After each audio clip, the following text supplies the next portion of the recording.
Good evening and welcome to the Ferguson City Council meeting for June to 28. Meeting is now called to order. Let us stand for a silent prayer, then the pledge allegiance to the flag.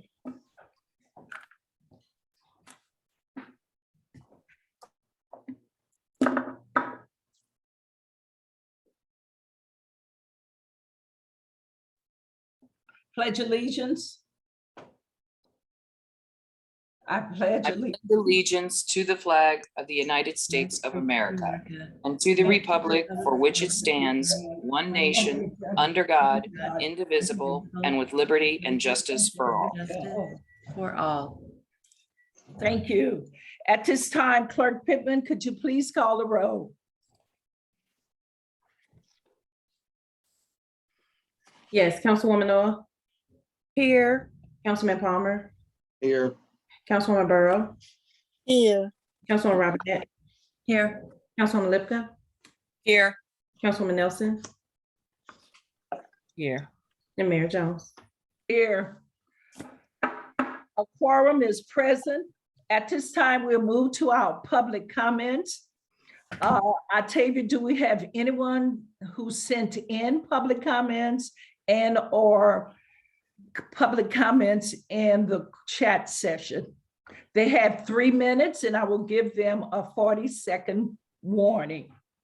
Okay, I did not have any that submitted in advance. We have 2 tonight. So the first is going to be Cassandra Butler.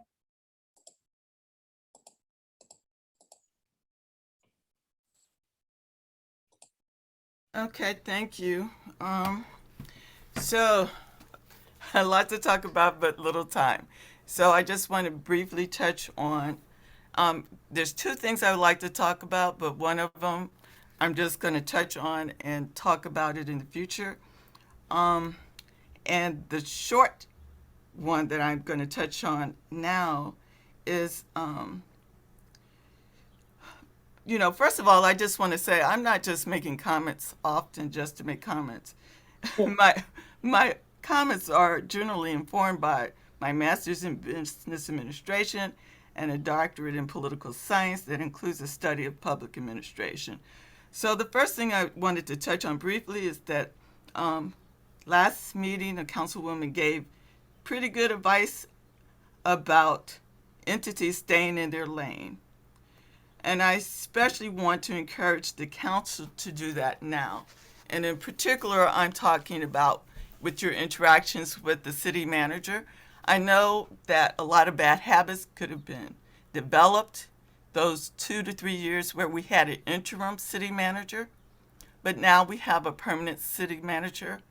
So I'm asking you, he's your one employee. Let him run the city and let him supervise his employees.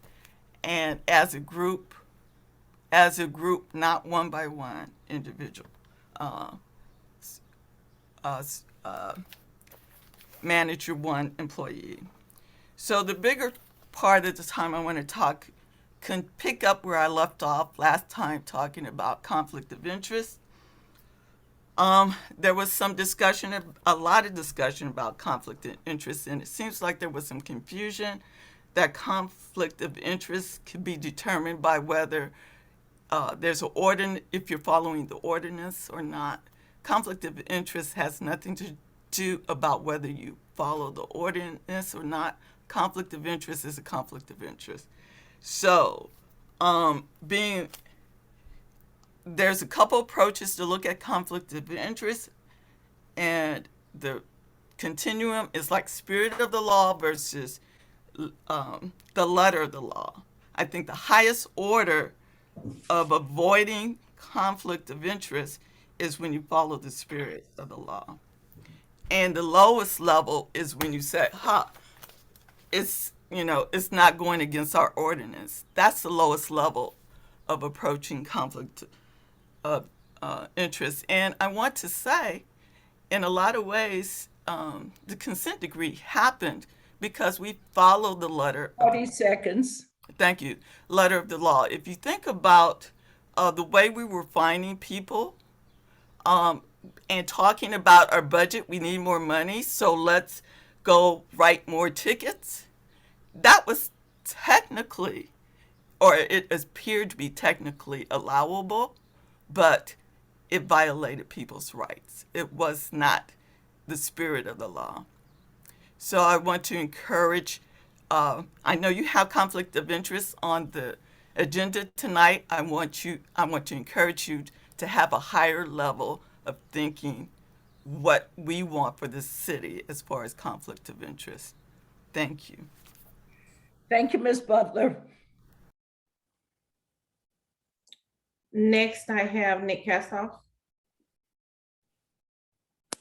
Good evening. I want to start out quickly by saying I actually agree with Cassandra on something, because that's always a notable moment. The council is, all members of the council, including the mayor, are expressly prohibited by our charter from interacting with city staff and are directed to do so through the city manager. And I agree with Cassandra that all members of council and the mayor ought to be doing that. But now I want to move on to what I came here to talk about, which is the traffic commission and all of our boards and commissions can only act when we have a quorum. And in order to have a quorum, you've got to have people who show up to your meetings. The traffic commission had a couple of people appointed to the commission that hadn't shown up in a fairly long time. And so we as a commission adopted a bylaw that if somebody missed 3 consecutive meetings and did not communicate with the city or with the commission, you know, if they had a legitimate reason, you were in the hospital, you were in China on a business trip, whatever, that you would, if you didn't communicate and you missed 3 consecutive meetings, then the board could vote as a body to remove you from the commission, at which point the city council would appoint a replacement. We have done that for 2 people who met the qualifications of our bylaws to be removed from the commission. Now, I'm told that there is somebody on the city staff who claims that we don't have the authority to do that. And I want to say this: if you're going to tell us we can't do something, there needs to be an ordinance which says we can't do it. Otherwise, we're going to follow our bylaws and we're going to do it. Now, if somebody had a legitimate reason and failed to communicate with us, we welcome them to reapply to the council and be reappointed. And we'd love to have them start showing up to the meetings. But those 2 people put us in a position where if we have one person who's sick or out of town and can't attend a meeting, we no longer have a quorum and we can't do the business of the traffic commission. So it's important for us to have that bylaw in place, and we plan to continue to practice that. So as of this evening, if the council has received the minutes of our last meeting yet, there are 2 vacancies on the traffic commission, and we would love to have you appoint get applications and appoint new members to the commission as soon as possible. Thank you. Thank you. You have one additional, and this now Sarah Holmes. Ms. Holmes? Yes, thank you. You can hear me right now? Yes. Okay. 2 weeks ago, I made a request to the city clerk for the names of all members of city boards, commissions, and committees. After a week with no list and not even a response, I asked again. I was told falsely that this was a sunshine request and I should be using the portal.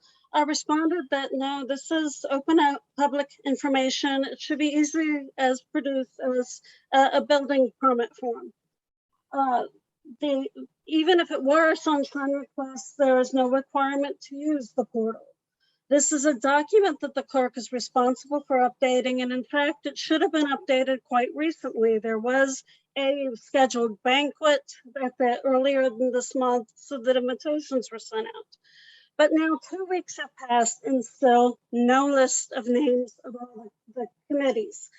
This is illegal. This is information that any person should have access to promptly, and information that should easily be on the city website already. The city clerk, like the city manager, reports directly to council. As such, this illegal action of the clerk lies directly with the council as a body.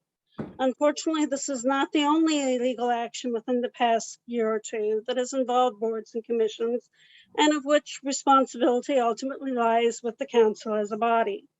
There is a trail of broken trust between the council and residents due to things like this.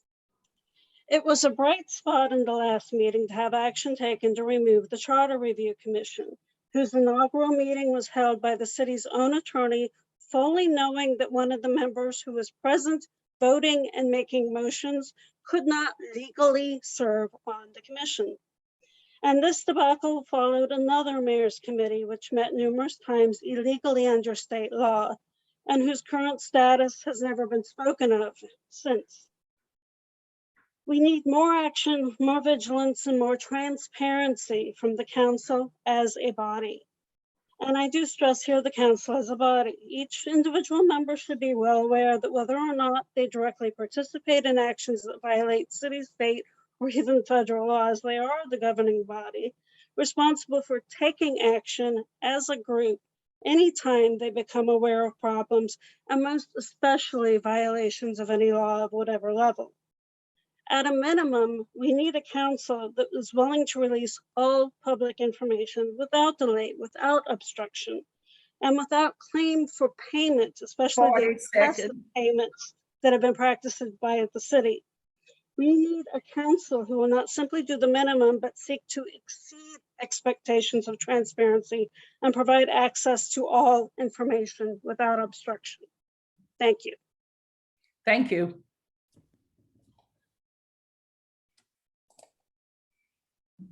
City Clerk, is it anyone else? No, no one else.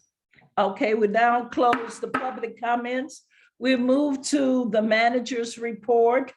City Manager Eric Osterberg, could you please give us your report? Yeah, good evening, everybody. I have a couple of updates before I hand the floor off to some staff members. The first one is that we are continuing to speak with Republic Waste about the missed service. They're doing the best that they can to reallocate staff over to Ferguson to ensure that trash is picked up on time. We've had about, on average, a 1 to 2 days delay on trash at the worst. I did, as a follow-up to a request, I believe that Councilor Palmer made at the last council meeting, I did have an opportunity to look at the contract and then also speak with Joelle to establish an understanding about how credits work. So I wanted to give that update to the council and the community as well. First, we do have an automatic provision that residents will be credited for the missed pickup if the pickup does not occur within a week. If in the week when the date is scheduled. In all other cases, if residents feel that they would like a credit, they do need to reach out to Republic directly, or they can reach out to Shirley Cobb at Public Works to help make contact with Republic Waste. Again, if your trash is missed, trash or recycling is missed for a week, your account will automatically be credited. Otherwise, if your trash is missed and you're frustrated, you'll need to reach out to Republic directly. That ends my update about Republic. I wanted to know if there was any comments from council about that before I move on. All right, hearing none, I'll continue down the list. Hold on, I'm sorry. I was trying to find my button. I will just say that, Councilwoman Lipka? I'm sorry, thank you, Mayor. The comments about the credits and calling them, I will say you may want to let Joelle know that a lot of residents have reached out to all of us and said that they've had a very hard time getting in connection and communication with Republic, that they're having issues with that. So I appreciate the advice you're giving our citizens, but just to let Joelle know, the citizens are telling us that when they do that, they're having a hard time getting through. Understood. I will forward that on to Joelle. Same thing, suggestion would be, they know who they're not picking up. They already know that. So rather than have our citizens subject themselves, even if you tell Joelle, we got citizens waiting on the phone over an hour, they know who our citizens are and who they didn't pick up. Let them take the initiative to do the credit. I don't think we should put our citizens through that. And you can tell her that. I'll forward that on to Joelle as well. I agree because I called and I was told what Eric stated, that it had to be over a week, the delay for you to receive a credit, and that you must call. Well, if it's over a week, then it's automatic, but citizens still should call in. And as Councilwoman Burrow stated, why should the citizens have to call and wait on hold and be transferred as I did? So I definitely agree to that comment. They should know, you know. I will And we forward that on said to this at the Joelle. last council meeting. We said this exact same thing at the last council meeting. I will forward that on to Joelle. Thank you. All right, moving on. So we did receive, just so council knows, we're in the process of reviewing 2 additional nuisance abatement contracts. The RFP closed last Friday. We had two submissions. We're actively reviewing them to see that they're compliant or responsive and provided all of the adequate materials. And then we'll bring those before council as soon as possible. My recommendation is that we actually call a special meeting related to that because the next meeting is not for some time. So we're working fast on that, and I should have some additional information to you, I'm hoping by the end of this week.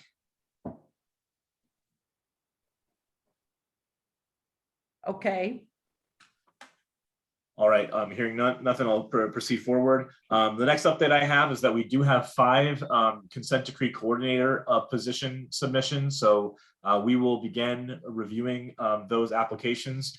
We actually have some pretty strong candidates, so I was very encouraged by that. So I'm hopeful that we'll have a first round of interviews shortly, and that we'll be able to tag council in and the community in on helping us select that next person in our consent decree coordinator role. With that, I want to give the floor to Chief Hampton and then Chief McCall to give updates. Chief Hampton's here today to give a brief COVID update. Go ahead, Chief Hampton. Mayor, Council, City Manager, thank you. I want to give a brief update before July 4th, because I know we will have a surge after July 4th, but right now, currently our numbers are decreasing a little bit. Right now we have in the 63135 zip, we have 96 new cases, and the 63136 zip 169. That's down from last time I reported. The county last council meeting, I reported 415 to 420 new cases in a 7-day period. Right now, currently we're at 395. I know it's not a significant jump, but it is a jump downward. So our trend is hopefully going down. But as we all know, holidays will bring family gatherings and people getting together, which is a fear of ours, because we do know people will come because they want to party and see each other, and they won't stay home if they're sick or if they have any symptoms. So what the fire department is asking is, if you feel sick, please stay home. Or if you've had COVID, and you're around family members and you're past your 10 to 14 days, wear a mask around people, especially in large areas where there's a mass crowd. The other update I want to give, besides the COVID, is I have 2 more things. On July 4th, I just want to remind everyone that fireworks are illegal in Ferguson.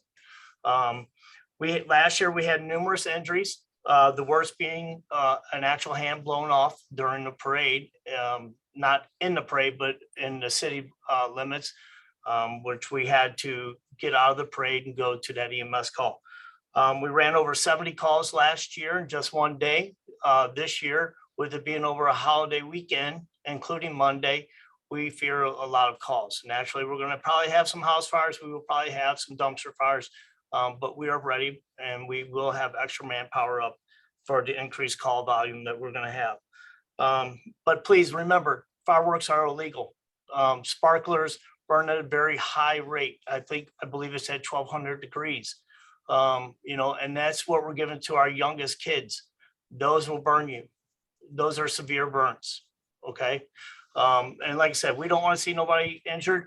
And hopefully none of that happens. With some of the weather coming in, hopefully we won't have some of the brush fires as well. So, but the last thing is, as everybody's been following us on Facebook, we do have a dog at the fire department. Her name is Ember, and I wanted to introduce her tonight to everyone. And this is Ember, our dog. Can you see her?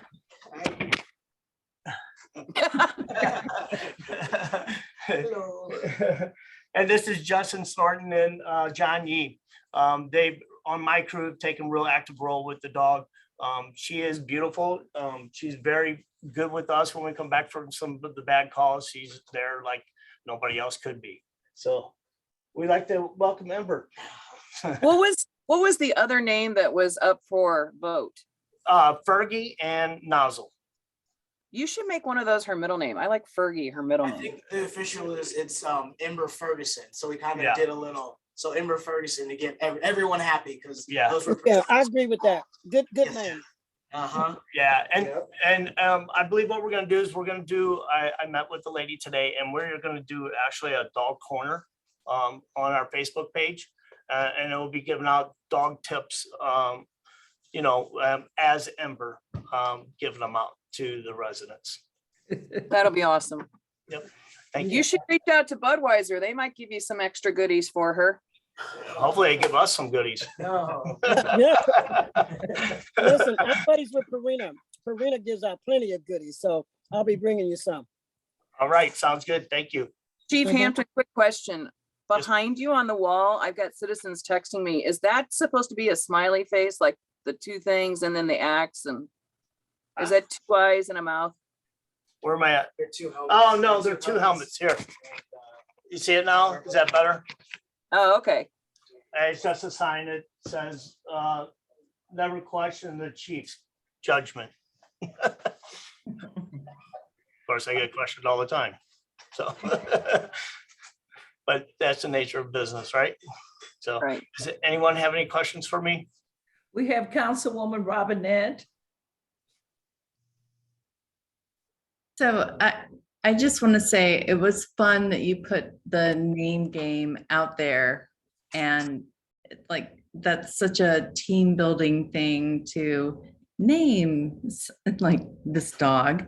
And I am so grateful for what you guys do. And when you get a little bit of joy out of something, like this little dog, like, Yeah. I wanna hug you. It is great, as the truck goes out on calls, she comes in my office, and as soon as she hears the truck, she goes running at the door, which is pretty cool. Oh, well, congratulations. Well, thank you. Thank you. We should have done it earlier, this is just something that fell in our lap with the Humane Society and the dog shelters right now. They're overfull, with COVID and all the dogs that are out there and cats and other animals. We don't want any dog put down, and so Like- it's a good time to grab one. Hey, John, so my husband just left for Philmont, like the scout thing. Uh-huh. And I am going to sneak a kitten into my house while he's gone that we saved. He might know that now. No, he won't. No, he's like out on Philmont, like New Mexico. Yeah. But I do want to make one other statement though. We don't want anybody bringing their dog up here right now because we are still learning the history of the dog. We are going to have her go through a class. Right now, if we're around children, we're going to have a muzzle on a dog. We just want to be careful because, a lot of dogs are sometimes abandoned for a reason, and we don't want to have nobody hurt. So just give us a little bit of time before you bring your dog up or any other pets until we get it into obedient school. Thank you. Councilwoman Lipka. So I just wanted to ask, and then this is a two-part question, you and Chief McCall when he gets on. What is going to be the enforcement process for people that are caught shooting off fireworks? Chief McCall could probably answer this more than I can. All I know is we deal with the fireworks that are legal because they have a permit through the city. And our fire marshal will take care of that during the, before they shoot those at the school, at the JWP. Police Chief McCall is online. He can probably answer that a little bit more than I can. He probably knows the ordinances and the fines for that. And then one other last thing, Mayor Jones, that I want to throw out there, and since we are talking about the new dog at the fire station, is for everyone to be aware of their animals during these fireworks, that animals get away, they get out of the house, they're scared to death, they get hit by cars, you know. So if you see a dog that looks scared, do your best as a good citizen to try and help that animal and find its way back home. But, you know, let's be aware of that and take care of our animals. Absolutely. And on that point, you know, one of the biggest things that I am getting put on Facebook, and people, when they see me, ID your dog. Make sure you have some sort of ID on your collar of your dog. That will help out a lot. We have a lot of dogs a lot of times in our pen back here, and they don't know where to go because there's no identification. So if we start doing some of that, that would go a long way in getting these dogs back to the residents in of city of Ferguson. It works for husbands too. ID your husband. You got a wallet. No, but a very good point. Thank you, ma'am. If that's all, I want everybody to have a good, happy 4th of July, and I will be around all weekend. Thank you. Thank you, Chief. Thank you, Chief Hampton. Up next is our community policing update from Chief McCall. Yes, good evening, Mayor, Council, community. First and foremost, to answer the question in reference with the fireworks, typically the thing that happens, because we do have an ordinance forbidding that within the city limits. So that individual or individuals would be cited and put into court, but also the police department would seize those fireworks as evidence. And 9 times out of 10 things that winds up happening is that then they're later destroyed, legally destroyed. So that's pretty much what we do. The thing that we're also doing with, you know, as Chief Hampton mentioned, with the weekend and things like that, of course, we're watching the weather, you know, with the rain possibly, but at the same time, being visible, being out there just to deter and to talk with the residents and inform some, because contrary to popular belief, might be a handful that will say that, well, I didn't know, I wasn't aware, or it's just a sparkler or something like that. So it's like this, once we tell you, you can't use that excuse anymore. So that's pretty much the gist of what we're going to do. And we're going to be out there. I'll be out there also for the holiday as well. In reference with our support, I want to stay in line with what we've been talking about in reference with our recruitment and things of that sort. Basically, I'm trying to, and I think we're doing a good job about it, getting rid of the myth of people believing that people don't want to come to work for our community, to be a part of our community. I'm happy to report that yesterday, matter of fact, our 2 cadets started the academy, and they're in the police academy right now, preparing to go through the process and within the very near future be members of the Ferguson Police Department as police officers. Secondly, a week from today, we will be swearing in 2 post-certified police officers who also be members of the Ferguson Police Department. Next week, we still have interviews scheduled and things of that sort. So like I said, we're going to be diligent and continue moving forward as far as adding people to be a part of our Ferguson family. I would like to thank the people of the community, especially our citizens who have volunteered their time to sit in on the interviews and different things like that, assisting us and helping us out in our selection process. Are there any questions for me? You know I do. Councilwoman Lipka. So quick, 2 things. Can you reiterate to the community how they can be included in those interview processes? Okay, the thing that they can do, in the past, we had set up where a person could submit their contact information. So they could either call the PD, call the chief's office, and they could submit their contact information. We also have the email site on our website where for the police department, and they can submit that contact information as well. Granted, the consent decree has certain entities that we have to use, but we've opened it up for any citizen of Ferguson or stakeholder that wants to be involved to help us be the best we can be. Okay, and then my other question, excuse me. I know you're talking about if you get to a home where you're seeing fireworks being shot off, they're going to be cited and they're going to have their fireworks confiscated. What about the situation where sadly we play the old game? Is that a firework or a gun? I mean, what can you assure us as citizens that's going to be done this year differently than last year on all of those guns going off as well?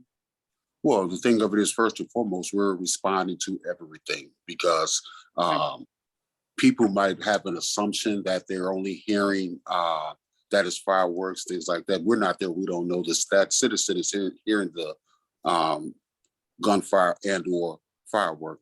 I think, as I said, we will respond to everything primarily because, look at what's been going on. We just had the fire involving fireworks or the explosion in the Florissant area just the other day, a few days ago. We're having a lot of tragic incidents in relation to not just fireworks, but gunplay and different things like that. And we can't just sit back and take for granted that it's gonna be okay sometimes. We have to go out there and as I say, and go in there, to be that tip of the sword to handle the situation. Okay, thank you. Thank you. Do you want phone calls from citizens? Sure, I would love phone calls, emails, because the thing of it is that I don't want any citizen to think any information that they need to share to the police department is not important. Okay. Because if it's important for them to share it, it's important for us to listen to. Got it. Thank you. Mm-hmm.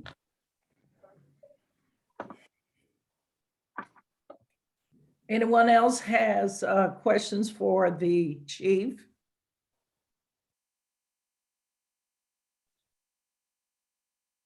If not, city manager. That concludes the manager's report. The next item on the agenda is the public hearing. Citizen comments will be accepted during the public hearing portion of the meeting. You should note in the chat box your request to speak. Comments would also be accepted via email prior to the meeting at fergusonquestions@fergusoncity.com. The topic of your email should be listed in the subject line. Emails should have been received by 5:00 p.m. on Monday. The public hearing, the fiscal year 2022-2023 budget and the proposed 5-year capital improvement program for fiscal year 2023 through 2027. City manager, you have the floor regarding the hearing. Mayor, do we not have any special presentations? Because that was next on our agenda. We don't have any special presentation. If we had any, I would have said so. Okay, just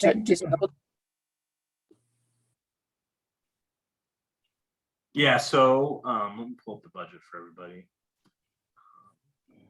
Octave, do I have screen sharing capability? You do.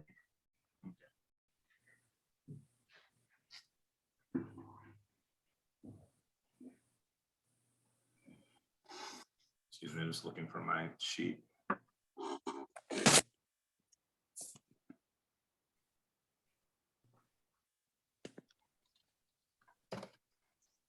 Can everybody see my screen? They should see a sheet that says combined statements of revenues and expenditures fund balance.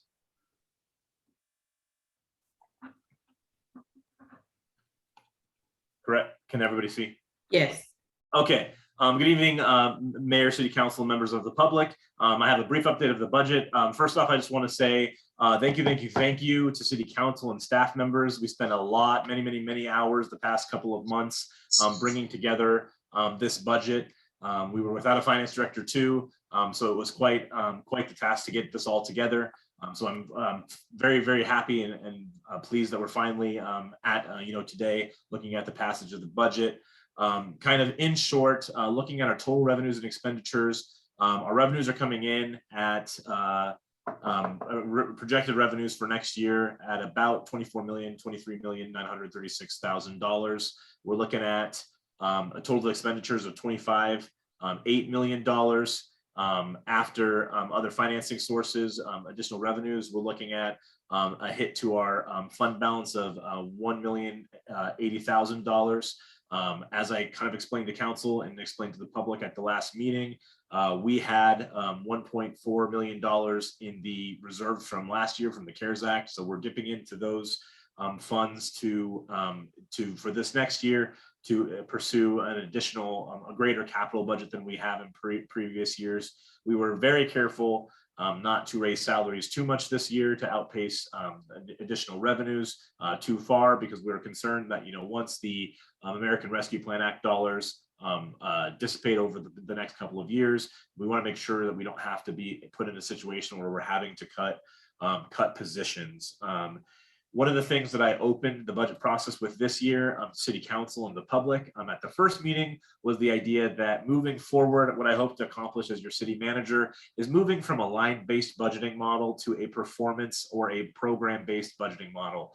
What that means for the citizens who might not be familiar is line-based budgeting is your typical budgeting, which most organizations use, where you have a 70, 200-page document where it has a bunch of lines with all of these costs and all of these fund transfers. But what it doesn't communicate to our citizens is where those funds are actually going.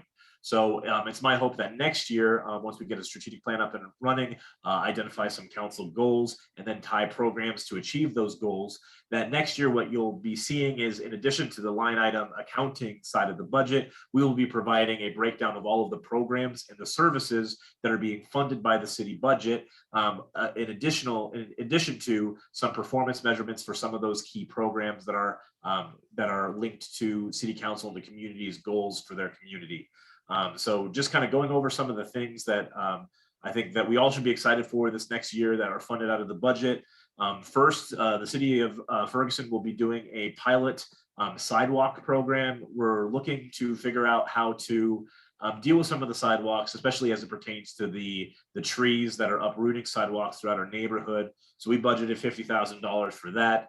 That's an exploratory program for us to kind of work out the kinks and make sure that we have a solid program that can address as many of the issues as possible.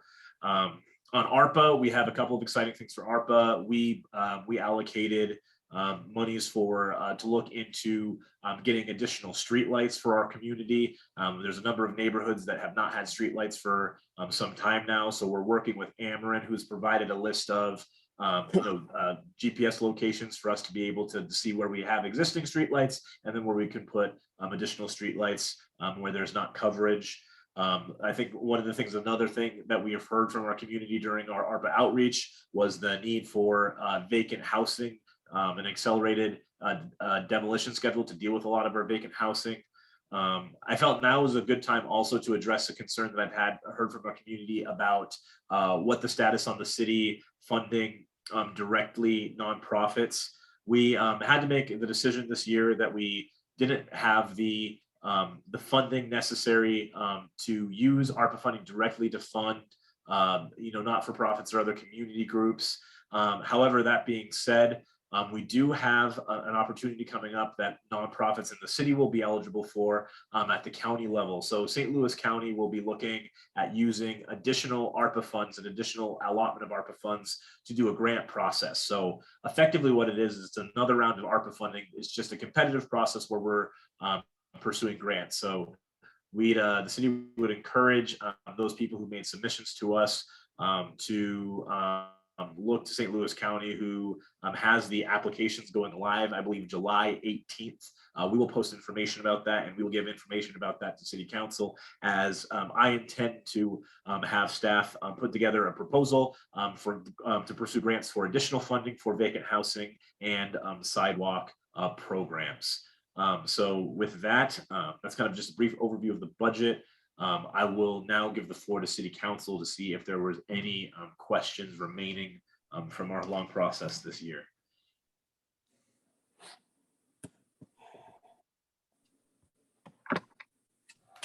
I apologize. Councilwoman Nelson? I just had one quick question.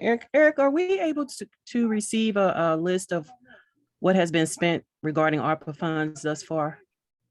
Yes, absolutely. We can provide that. Yes. Okay, thank you. Councilwoman Lipka? So I'm a little frustrated, quite honestly, because we just got this afternoon. I haven't had a chance to look at it. And one of the things that I really asked for that was really important to me, just me personally, was I wanted a list of changes. Like what were the changes we made? Where were they? And kind of showing how it changed the numbers. I mean, I understand that we're getting the overall new totals. That's understood. But I was trying to see where those changes when we were going through our budget process and we were saying, oh, well, this number, we didn't have enough zeros there, or this one, we had too many zeros there, or that kind of thing. I wanted to see those actual. Yeah, many of those updates we made live when we were sitting down with you. If you'll recall, we actually had, for example, the capital improvement, the capital planning program budget. Well, and we were making those changes live. And well, I tried at the last meeting as well to give the updates to you there as to what we changed based upon what feedback we had gotten from staff. Yeah, I mean, I saw the corrections being made live, but the overall final numbers, I guess, is what I'm asking for. I would like it highlighted or some kind of pointed out because there's a lot of numbers in this thing. So anyway, that's all. Anyone else? When you Thank you. Mayor, I'm still waiting on a directive put forth to the city manager that I haven't gotten. So it makes this budget for me null and void because I don't have the transparency that I've asked for. And we did vote on a directive this past week for that, and I have not received that. So for me, this budget is null and void. So I'm looking for that, and I won't be able to make a decision until I get it. And like Linda Lipka has asked for, we need to have, if we ask for something, there's reason for it and we need to have it. I'm also looking for that. We made numbers live, but we asked for that to be sent to us. We asked that question and we have not gotten it. City manager.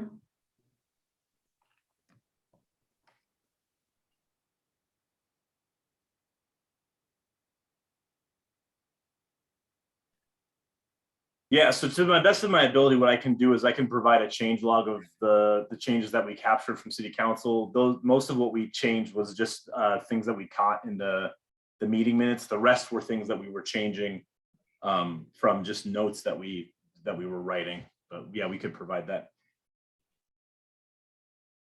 Not to be persnickety, but when could we see that, Eric? I mean, you're asking me to, so there, I mean, again, there's things that we changed live. So like there's not like a log of some of the changes we made. Those were things that were just being actively changed. If you'll recall, I had my laptop open in Questica when we were going over certain numbers. And when there were errors pointed out by, staff or council, those were things that we were changing right then and there. Yeah, they were, but they weren't all of them, because I also remember in those same conversations, you saying, yeah, okay, I'm going to get that fixed. And you were taking notes on things that, Right. So I we made what you're saying. I'm just asking if you are going to get us a change log, when should I expect that is what I'm just trying to figure out. So, because I don't want to hold this up too long. We can't by law. We need to get this done.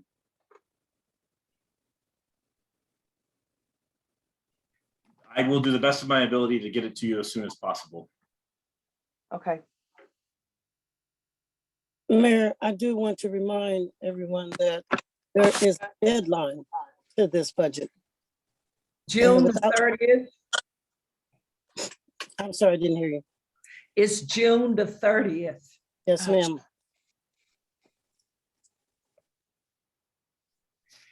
Anyone else? Any other council members?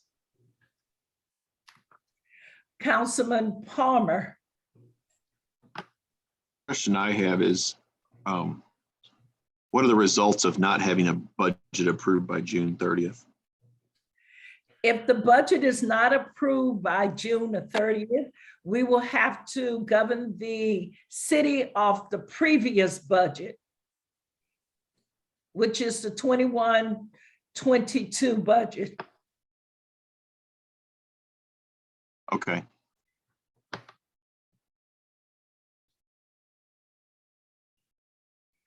Councilwoman Burrow, Councilwoman Burrow, you still have your hand up. Okay, I'll take it down. Thank you so much, Mayor. Okay. Anyone else? If not, Clerk Pittman, do we have any comments that were submitted from the citizens who would like to speak and placed in the chat box? Actually, Mayor, I did not have any that were submitted in advance, and the only one we have tonight is going to be Adrian Shropshire. Okay, and I see Mr. Kassoff, he has his hands up. So Adrian Shropshire is first. This is concerning the budget. Yes. Hello, Mayor. Hello, Council.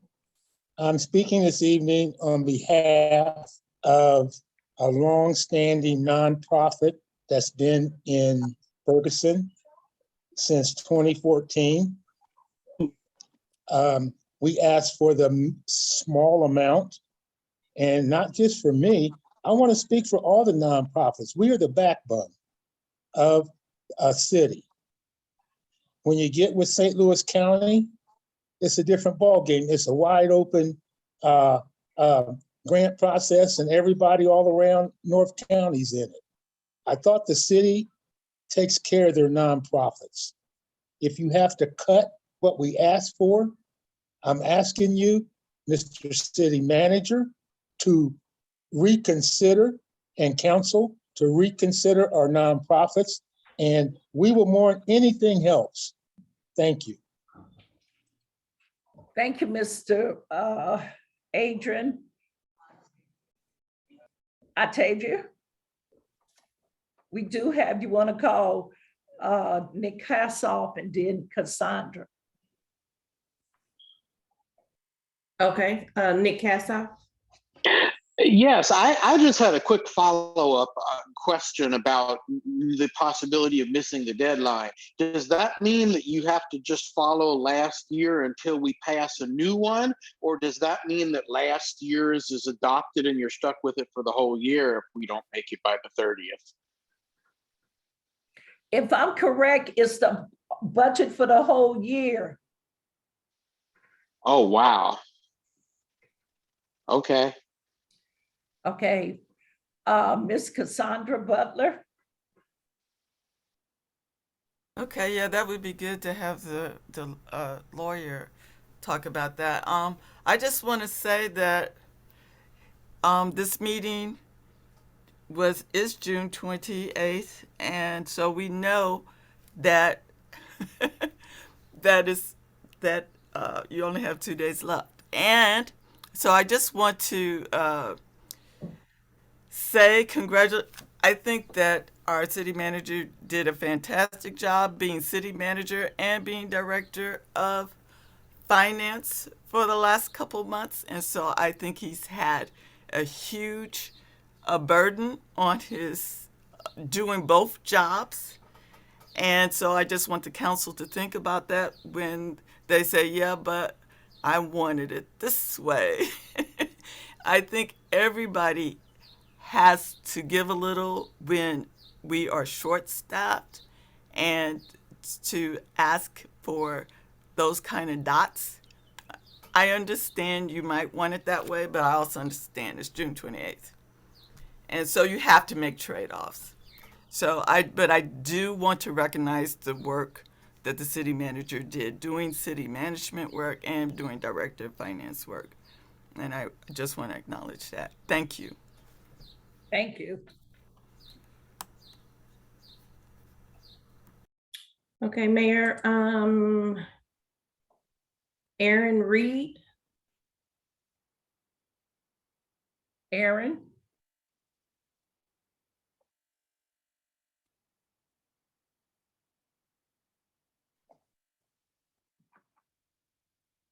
Aaron Reed? Yes, I'm sorry. Hi, I'm here. Yes, I submitted a comment and I just, as someone who also works in finance and sympathizing with Eric, I was just curious if there was a previous version that you all were referencing before the edits were made that maybe he could just quickly drop those in to see the comparisons. That was just a troubleshooting idea. Yeah, that would actually be the one that's posted on the website, the initial budget. So I mean, like, that's what I could do is I could just compare those two documents and send those out. I mean, that's still a lot of lines, but I can definitely do that. Can we just highlight the ones that were changed? I mean, I don't need the whole document. I'm just trying to identify.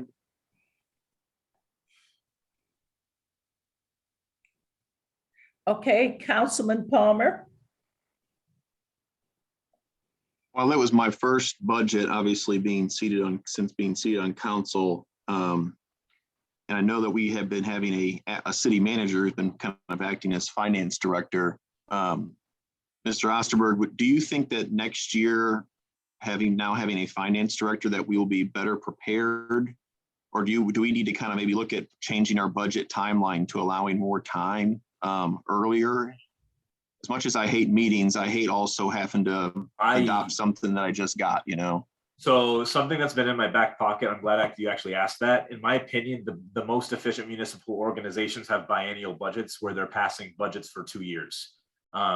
So the council puts their heads together, they decide what goals it also flows really well parallel to a strategic planning process, right? Because the idea of strategic planning is you have these long-term programs that you're funding and then monitoring to see if they're actually successful, to monitor if the funding that you're throwing at your problems are actually being addressed, right? So by doing a biennial budget process, you have a kind of a more rigorous budget process that I will say would be more well structured and more well prepared, given that we'll have a full finance staff that's all hands on deck for the budget next year. But then at the end of the first fiscal year, you have a couple of like minor, or not as robust, but budget adjustment meetings that gives council an opportunity to readjust or reallocate based upon what's already been kind of set for that year. So you have 1 year of heavy meetings and 1 year where the meetings are lighter.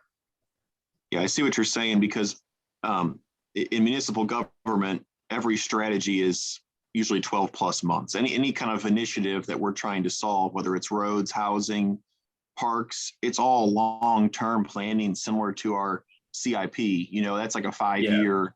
Not that we need to go out that long, but also council does reserve the right to make budget amendments throughout the year. So if a prerogative had changed, or financing or incomes or costs have increased for some sort of reason out of our control, we can also make changes too. So I'm just trying to plan ahead. That way we're not kind of, I hate to use the word blindsided, but we did just get kind of the completed budget. But yeah, I'm glad that you alluded to that. I would just encourage I think a finance director probably will help as well, I'm guessing. That way you're not kind of doing the whole thing yourself. Yes.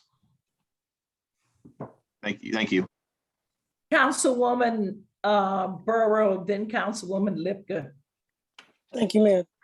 I just want to appreciate Ms. Reed and Ms. Butler for their comments, but I don't want to have anyone walk away thinking that this is nitpicking. Budget is very serious with me. I ran 2 campaigns saying that I would make sure that this city would have a clear and concise budget. And the questions that we're asking for was given well in advance. And when you don't get that, I will go back to Ms. Cassandra saying, we're not using the word but, or that's the way I want it. We're actually asking for some specifics. And if you want to act like this is a game or some kind of football or baseball, 2-minute warning, playing the game out. I love sports. This is not sports. This is other folks' money. And I want to be a good steward of other folks' money. We need narratives. we need folks, and everybody knew what the deadline was. There was no mistaking what the deadline was. We asked questions and we had meetings about these questions. And so I just want to let Ms. Butler, Ms. Reed know, this has been done concisely. This is not our first rodeo. We've done this many times. And so we down to this wire. We have to understand there is a process and procedure for these budgets, have been and will be. So I just wanted to make sure the citizens understand this is not a guessing game for us. We take it very seriously. Thank you, Mayor. Thank you. Councilwoman Lipka. Thank you, Mayor. Just kind of playing on that a little bit too, I will let the people who had questions know we have asked these questions from May. We asked them back in May and the beginning of June. So yeah, they're not just yesterday. I will also ask Eric, where are we on the negotiations with the PD and FD salaries? Can you? Yeah, so if you'll recall at the last budget meeting last week, I had mentioned that we funded for the existing officers, but we didn't make the changes based upon what we actually are making in our proposal. And that was at legal's advice not to do anything because it kind of messes with the negotiation. And Paul, if you want to kind of speak more about that.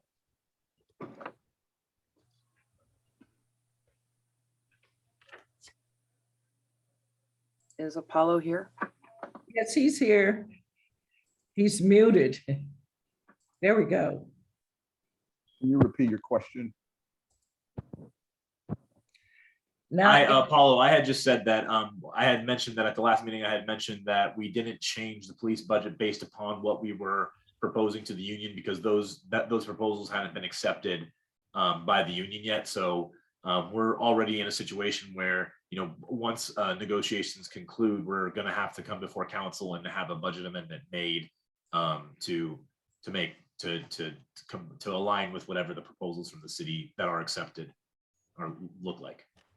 Yeah, I think that's right, especially if there's any type of financial impact on the, financial impact with regard to the new CBA, because you can't really budget for what hasn't happened. You can't really sort of budget on an unaccepted agreement. So because the idea is to stay status quo, and then with the knowledge that you may have to come back to council with an amendment to accommodate that new agreement. Okay, so basically where we are saying, okay, so you were saying that we're going to have a change in the fund balance of what, 1,080,000, and you're kind of cushioning that information with the fact that we had CARES Act money in there from last year. So that's the cushion. But the bottom line is, cushion or not, we're in the fund balance. We're in the reserves. So since you're wanting us to pass this budget with the salaries unchanged because the negotiations have not been completed, there's a very strong possibility that when you come to us for an amendment, we're going to be going deeper into that fund balance, correct? The way that it would actually work is that I would be looking at the entire budget again and potentially moving funds around to accommodate for that change. And we have no idea what that change is going to be right now. Correct, because the negotiations are not concluded yet. Is there a possibility this time next year that those negotiations can start sooner so that they're completed by the time we have our budget deadline? Is that a possibility? I mean, the goal is to get a multi-year typically. Yeah. We'll say. Because that's a big concern. Plus the fact that means are we budgeting at all for the officers that Chief McCall said we're going to swear in, and the 2 guys coming out of the academy, are they in those numbers? Correct. Yeah. Yeah, they are. That's a question. Are they in those numbers? Does correct not mean yes? No, whatever. Okay. So I guess I'm going to go back and restate it just because I'm tired. So we have budgeted for a certain amount of officers on the force, and we have more officers coming on the force. We have 2 in the academy and 2 getting sworn in this this time next week. Are those 4 people part of the numbers that are currently in this proposed budget? Yes. Okay, thank you. And do we have any more officers in that budget? You know, more openings for hires? And if so, how many? Yeah, if you'll turn to page, let's see. I will do that. Let me pull this up. I've got it on my computer.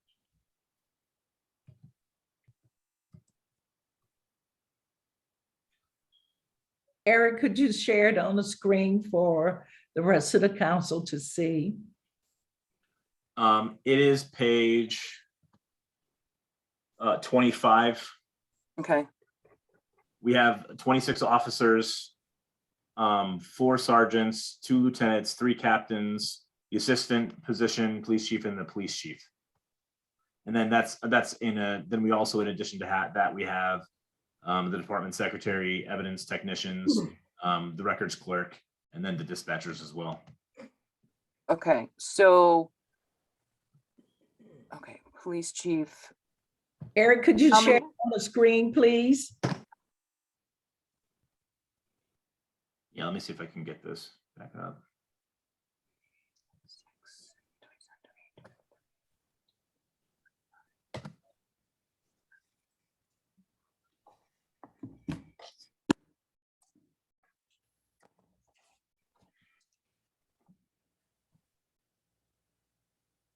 Okay, so we've got budgeted 37 officers on the street. That's 26 police, the sergeant, the lieutenant, the captains, the assistants, and the police chief.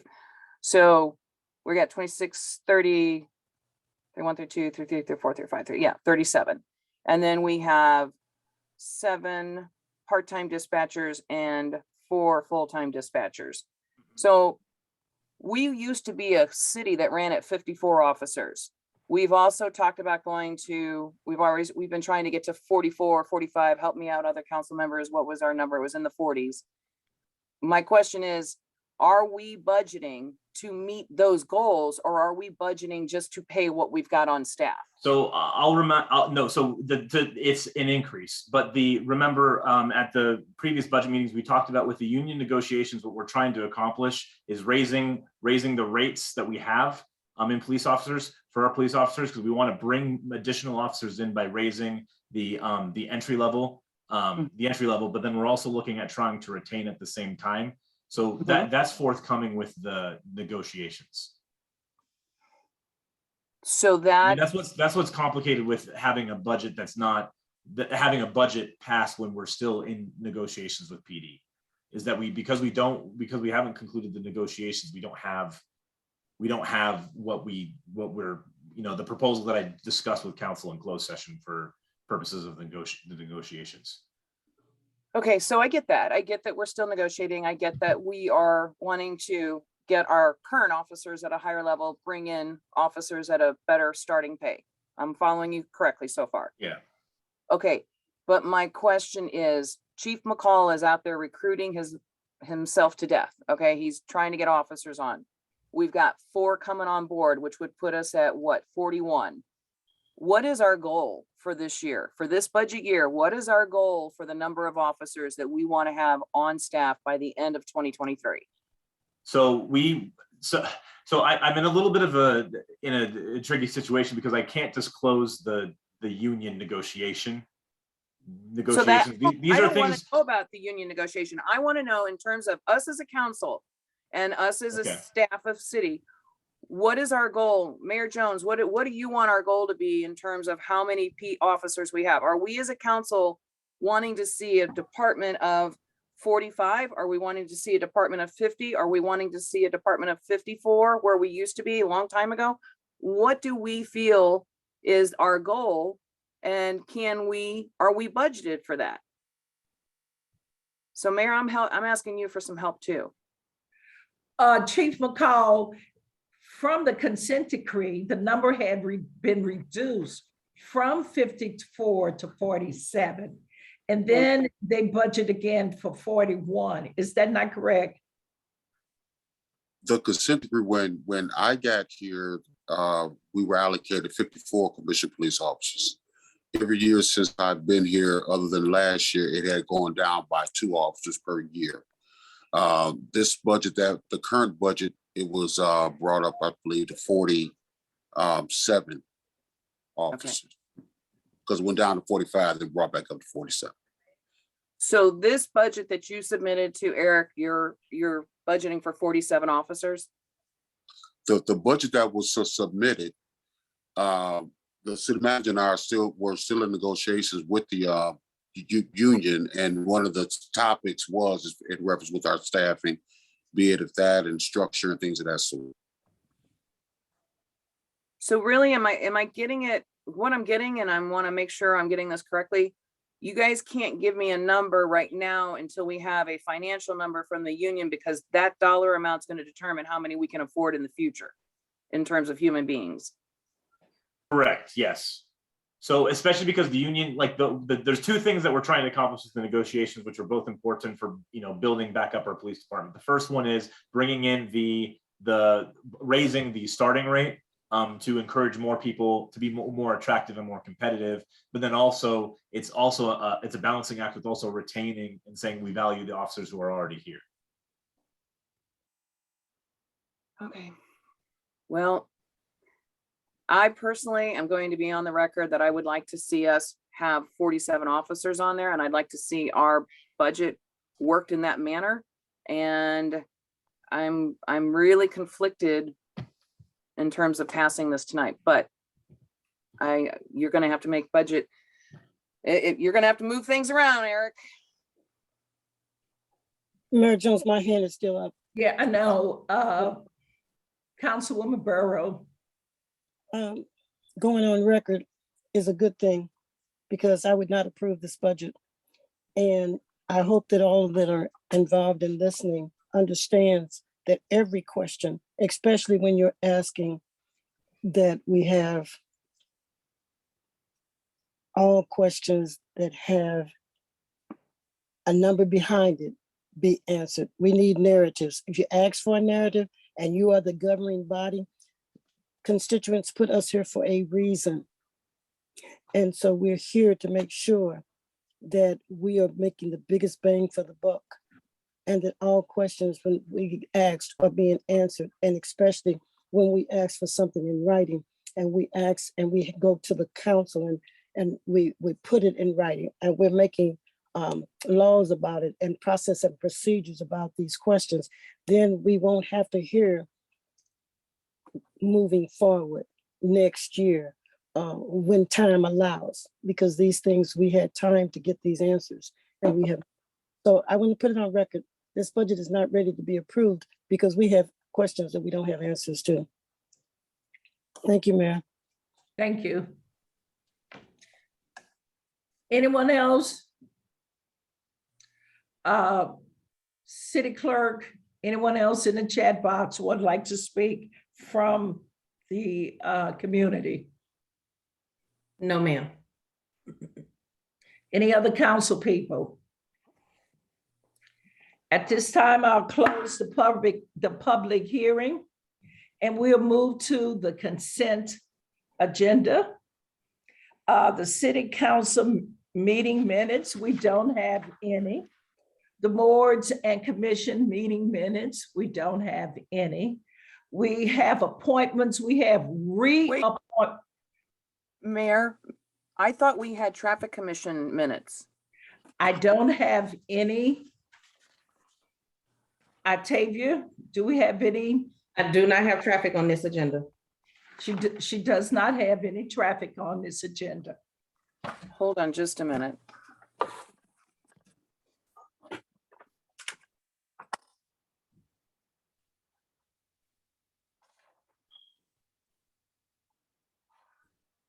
So can I go ahead and share with you real quickly what's went on? We will have to amend the agenda to receive those minutes so you can submit it to the Octavia, and it could come out on the next meeting. Okay, well, I will Mayor, have that submitted. Excuse, Mayor, I'd like to do a point of order at this point and ask that those minutes be read, because traffic is one of our biggest situations in this city right now. And so I'd like to do a point of order right now.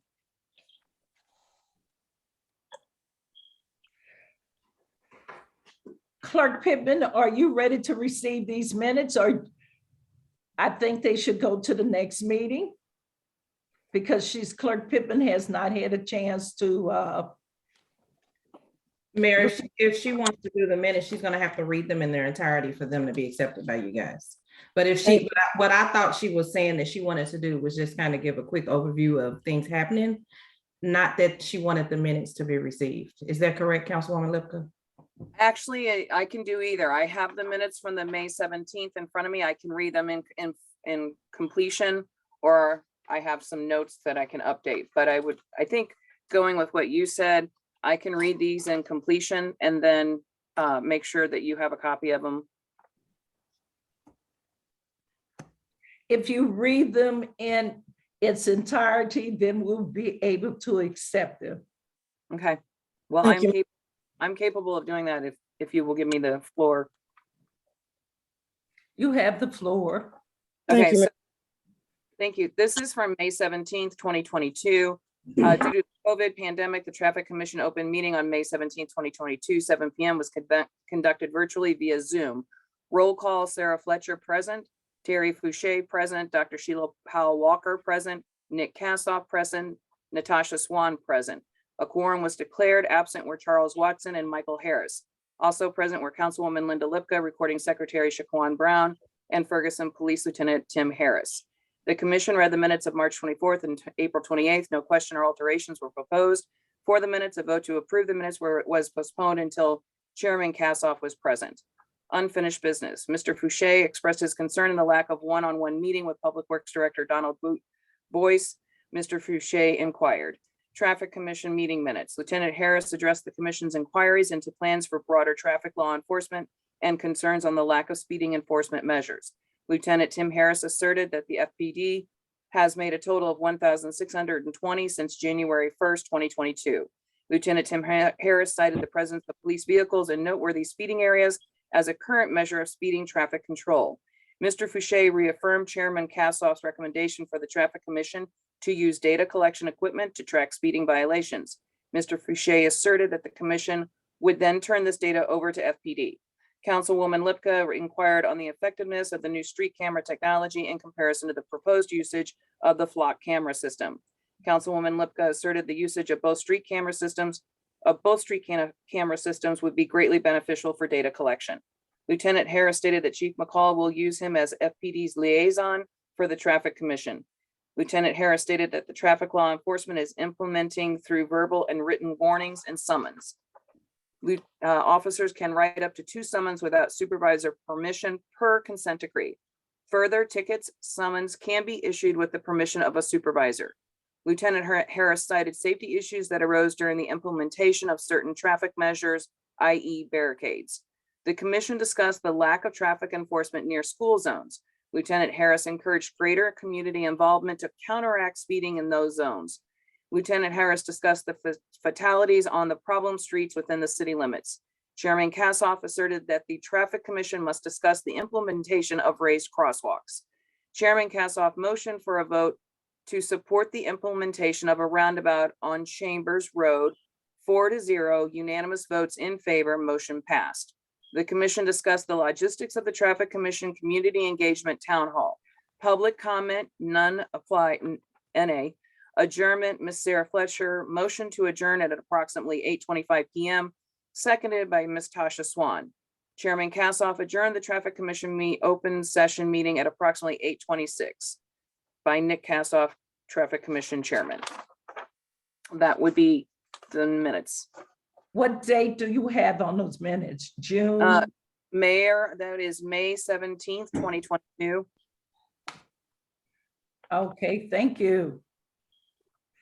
Is there a motion in a second to receive and have the minutes of the Traffic Commission filed? Just Tony Bell, I make the motion to have those minutes received and filed. Seconded, Linda Lipka.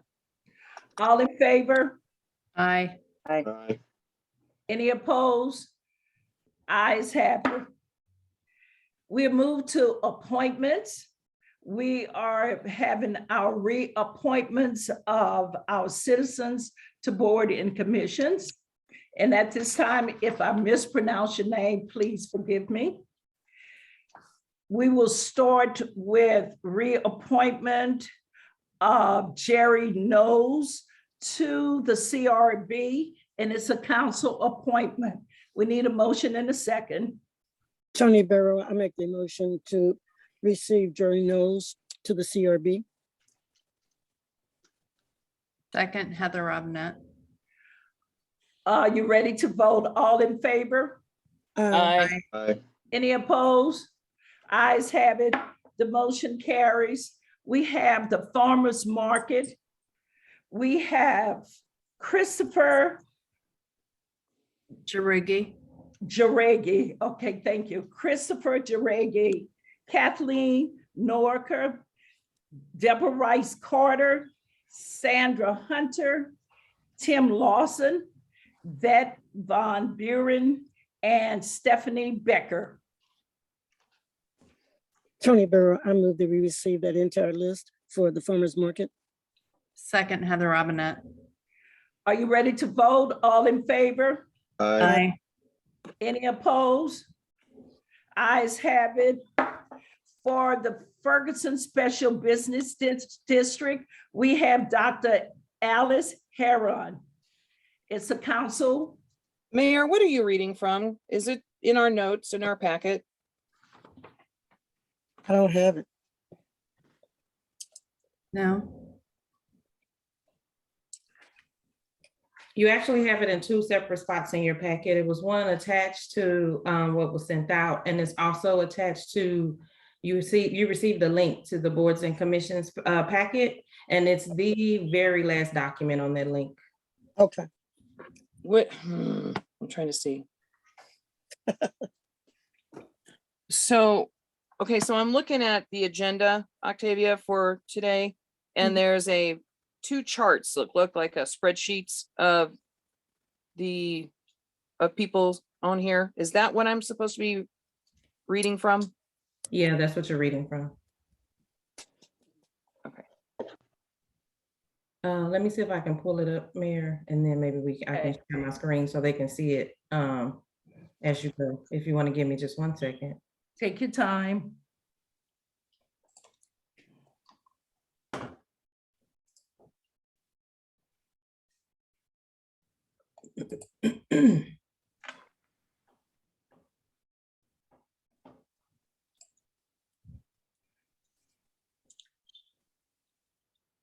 Because I don't see the farmer's market on this list.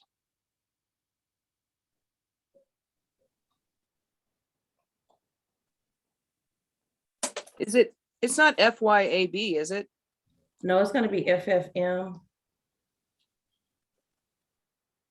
Unless there's an error on the list that you're looking at, Councilwoman, but it's FFM. And then the actual packet itself, hold on, I'll go there for you. It just shows that the majority of the members were appointed around the same time. And so that's why they're up for reappointment now. I don't see FFM on here. I have the list. I'll go back and reshare and share it with you. Okay, hold on, let me go back to the Zoom because I was looking in my mail. So here's the farmer's market list that you were requesting, that you were speaking of. Okay, so I see what you're doing now. All right, because I was looking at. That's not the reading from, but this is just the list itself. Just so that you can see highlighted that these are the members and their terms all expired in 2022 because they were all appointed around the same time. Right. Got it. When we started that commission. So now when I go to, can you still see my screen? Mm-hmm. I want to try to make it big because it's kind of tiny. So hopefully everyone can see it. Is that better? Is it getting better? Everyone okay? Let's see. Yes, I put on glasses. Yes. So that's what I was looking at. This is what's attached to the farmer's market isn't in the one that's attached to my agenda. Okay, so there may have been an update that was missed in your packet, so my apologies for that, but here's the list. Okay. And I think, Mary, you were at FSBD? Yes, Dr. Alice Herndon. Councilman Palmer, you have your hand up. Yes, is there a way that we can make this a document on the city's website, somewhere easy to find? I've had quite a few people that, either are on boards or want to be on boards.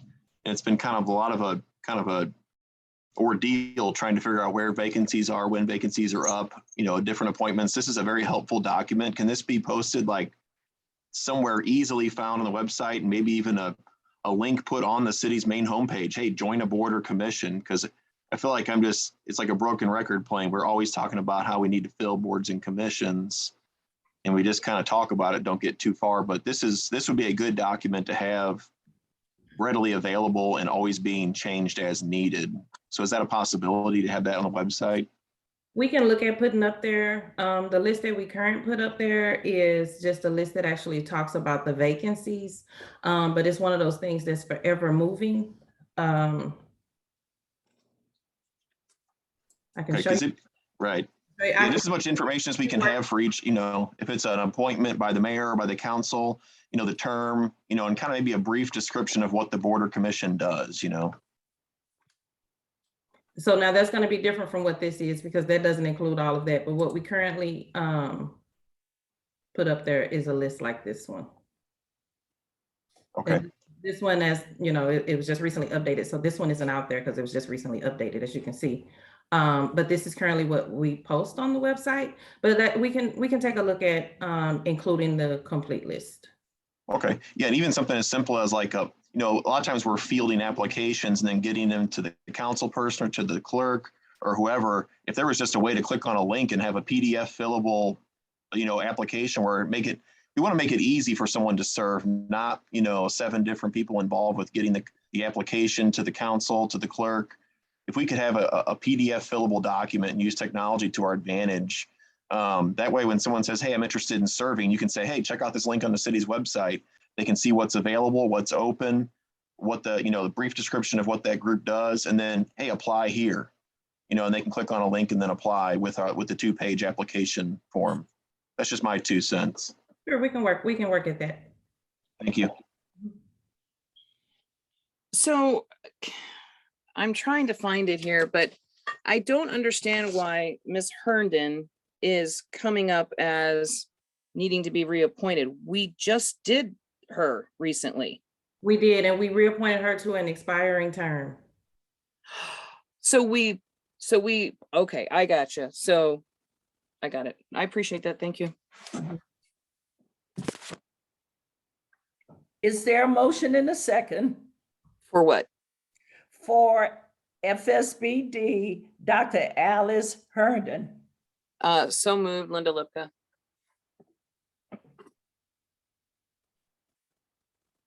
Is there a second? Hello? Second, Naquita Noah. Are you ready to vote? All in favor? Aye. Aye. Motion carries. For the Ferguson Youth Advisory Board, we have Darius Turner, Meg Emoji, LaNadia Gibbs, Zaria Easelon, Jamarian Walker, and Tony Smith. This is Tony Barrow. I make the move to appoint that list. Second, Heather Robinette. Are you ready to vote? Aye. All in favor? Aye. Any opposed? The ayes have it. Jessica Park is a mayor's appointment. And at this time, we have Nor Kirby, Michael Quintero, Bryce Robinson, and Mary Ryan. I'll appoint them to the Jessica Park. Next on the list, we have landmarks. We have Piers Neekirk. That's a council appointment. Can we get that up here because that's not on the screen? This is the second. There we go. Thank you. This is Tony Barrow. I move to appoint Nick. Second, Robinette. All in favor? Aye. Aye. Aye. Any opposed? Ayes have it. Reappointment to the library board. We have Helen Douglas Taylor, Fran Ventimiga, and Robin Drew. I'll reappoint them to the library board. For parks, we have Devon Gore. It's a council appointment. Okay, I'll make a motion to appoint Devon Gore to the parks. Second, Linda Lipka. Are you ready? All in favor to vote? Aye. Aye. Aye. Appointment passes. The pension is a mayor appointment with the council approval. We have Tom Lorman. For what board? Pension, So moved, Linda Lipka. Second, Heather Robinette. are you ready to vote? All in favor? Aye. Aye. Any opposed? Ayes have it. For the Plan Commission, we have Jerry Kebby Williams. It's the council appointment. So moved, Linda Lipka. Second, Nikita Noah. All in favor? Aye. Aye. Aye. Any opposed? Ayes have it. For the senior citizen, it's the mayor oral appointment. We have Annette Jenkins, Deborah Carter Rice. They are now reappointed to the Senior Citizen Commission. For the technology, which is a council appointment, we have Tom Claffey, Blake Ashby, and Tim Lawson. Tony Barrow. I move for that list to be approved. Second, Nikita Noah. Okay. All in favor? Aye. Any opposed? Motion passes. The West. Madam Mayor, Yes. in regards to Deborah Rice Carter, I'm kind of a stickler for rules, and I do agree that people should be able to serve on multiple boards or commissions, but is she already on the farmer's market board? Yes, the farmer's market is one of those boards. Some of our boards do allow you to serve on more than one. So the Farmers Market Board, when we wrote the bylaws, we stated that you could serve on one or more if it wasn't conflicting.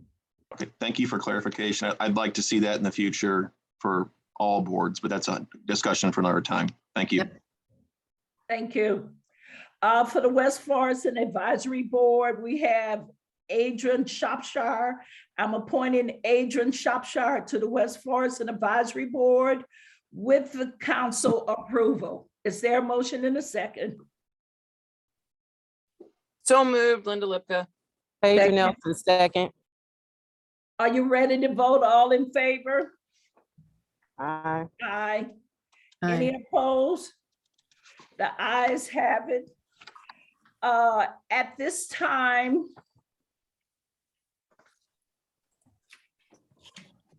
thank you,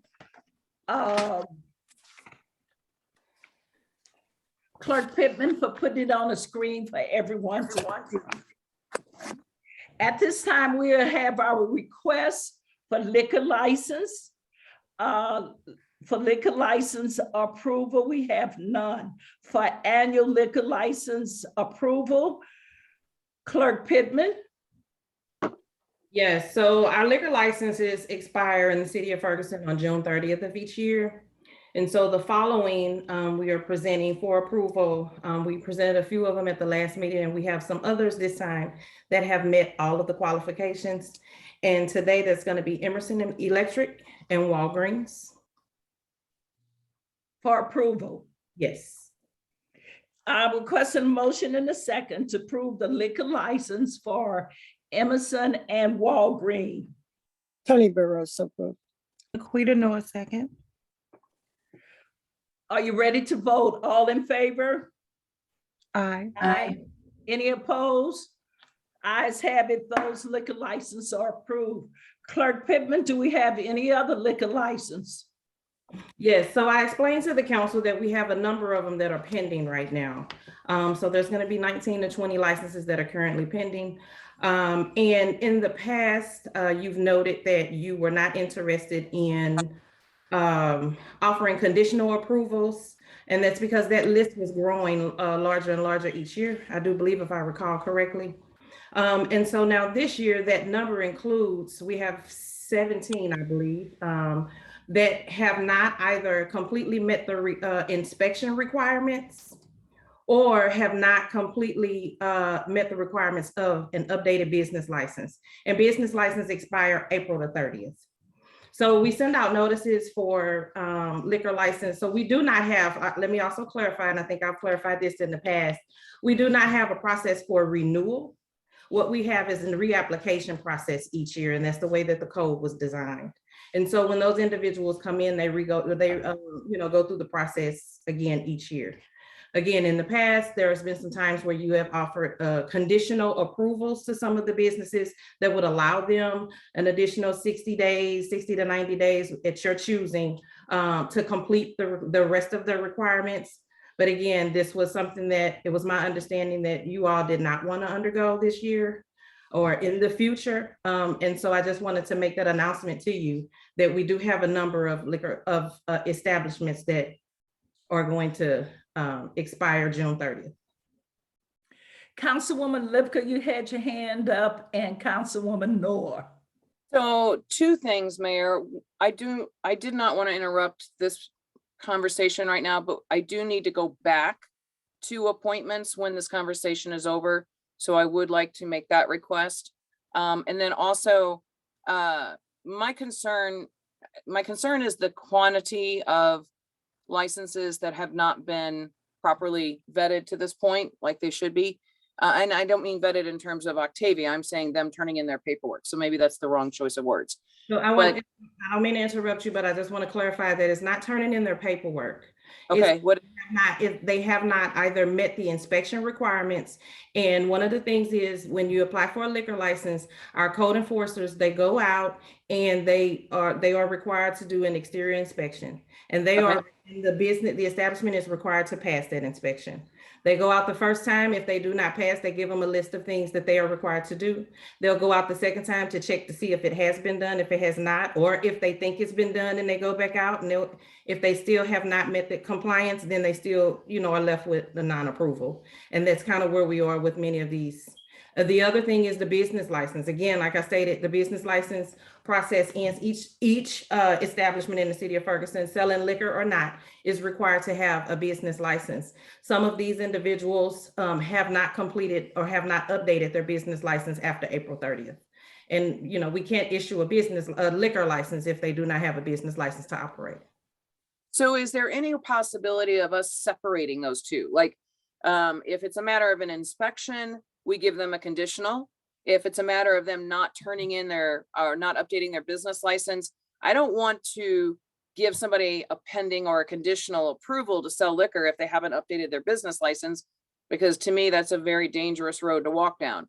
But I would also want to know, and this is something I put in the email, do we have anything in place that says, if we give you a conditional, you will have to pay a fine as well?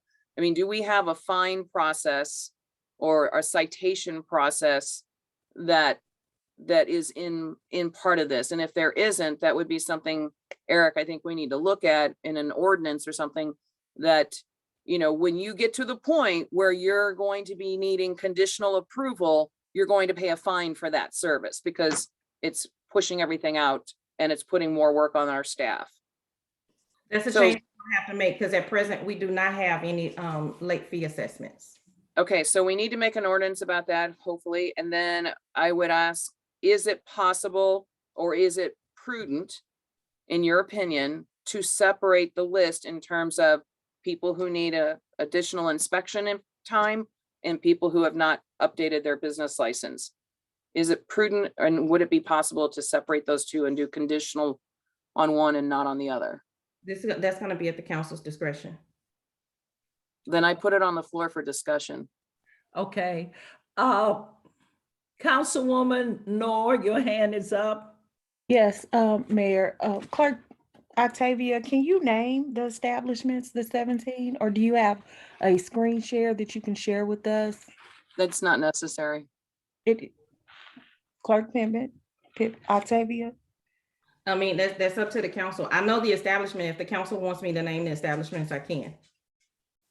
That's my question. I don't see any problem. If you're going to make a decision, you need to know who you're making a decision about. Okay, so And those, then we can, I'm sorry, Octavia, then we can divide them into the groups that Councilwoman Lipka would like. So then we would furthermore know if it's based upon the inspection or they just submit the business license and it. so is your question then who, you just want me to list them off, all of them, or what? Because I'm a couple different things here. Yeah, I do want you to list them all, but then, put them in a subgroup, like why? As far as like Councilwoman Lipka just said, is it because of the inspection? Or is it because of the business license? Or is it both? Okay, Thank you. so we have, I'm gonna take my glasses off so I can see. Mayor, I want to ask a question. This is Tony Barrow. Are we handling policy right here, right now? No, this is not policy. This is about the ones who have not met all the criteria to get their business license. And it's up to the council to determine whether or not we're going to issue them conditional license. So this is a question for those that are going to get conditional license. That's what the question is? Who are they that have not turned in all of their information? But I want to know the question. So the reason why we're doing a deep dive here is because of what question, please? The question is whether or not if we're going to give them conditional license or what we're going to do.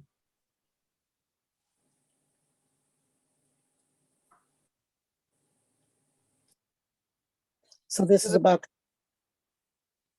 If we don't give them a conditional license, then they haven't met the requirements. They can no longer sell alcohol as of June 30th. And my concern is, well, first of all, I wish they had gotten their stuff done on time. That's their responsibility as a business owner. But my concern is if you have that many businesses getting ready to go into a holiday weekend, do the tax dollars matter? Because I mean, I don't know. And that's the discussion I want to encourage the other council members to get in on, because are we going, do we give supplemental, or what is the right word, Octavia? You all were doing a conditional approval, which was, Right. And this is something that you've done in the past, but again, you also noted last year and the year before, like I said, because it seemed like that number was increasing, the number of establishments that needed a condition. So you noted that, you did not want to move forward with this process of conditional approvals. And so before we did that, I wanted to bring it forward to you guys so that, you can decide if we are doing conditionals or if we're not. And so that's why I gave you those who have met all the requirements. And then I still have some that have not. And then we also have a couple of vendors that have changed hands throughout the year, or at least their paperwork indicates that they've changed hands. And so staff is meeting with them to make sure that they are going through the proper procedures, because our licenses are not transferable, so they can't change hands and then continue to sell. Right. And I just got reminded by a wonderful citizen that we are a pool tax city, so that would not actually affect our taxes for those businesses if we chose to make, and I was concerned about that because I forgot about the pool tax scenario. So just wanted to share that with the rest of you in case you also were in my shoes.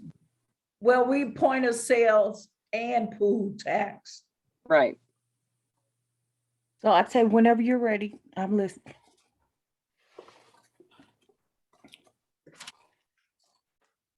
Okay, so we have Orfeur Palace, who has not passed inspection. We have the Mini Market, who has not passed inspection. Quick Trip has not passed inspection. Paul's Market has not passed inspection. Mimi's Subway Bar does not have an updated business license.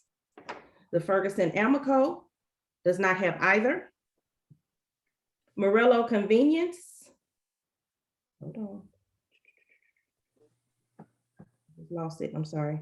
Did not pass the inspection. Vincenzo's, I lost it again, I'm sorry. It's real small print. Does not have either. A1, and we have two A1s in town, and they both have not passed inspection. Ferguson Brewing has not passed inspection. Snooks has not passed inspection. Drake's Place has not passed inspection. Holly Lou has not passed inspection. The Cracker Barrel has not passed inspection. Cosmos Bar and Grill has not passed inspection. And Elite Market has not passed inspection. I want to also add that some of these vendors submitted their application at the beginning. The process starts at the end of May. Some of them submitted their applications then, and then some others were just coming in as late as, last week, so. And what was the first one? I'm sorry, Linda. I didn't hear the first name clearly. Yeah, that's what I was asking too. Ofure Palace. Ofure Palace. Would you Yes. spell that first word? Ofure, it's a restaurant. They open on Airport Road and Harvey. Okay. And then you've got Holly Lou. Who was after Holly Lou? Cracker Barrel. Yes, Cracker Barrel is at the Hollywood. And then who was after Cracker Barrel then? Cosmos Bar. Okay. Can council receive this also in email? Thank you for stating this, but as well, just to make sure I didn't miss anything. So we only have one that did not have business license, and that's Mini Mark. No, you had a couple that didn't have their business license. You had 4. So there's gonna be Subway. Subway doesn't need liquor. The Mimi Subway Bar and Grill. Oh, I'm thinking sandwiches. Sorry, I'm hungry. Ferguson Amico. Vincenzo's. And Marlowe Convenience.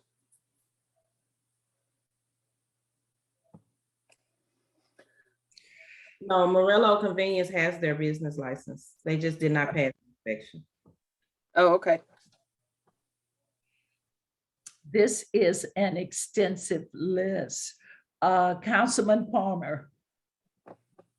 Clerk Pittman, is this situation similar each year, or has something changed internally that has caused this to be an issue?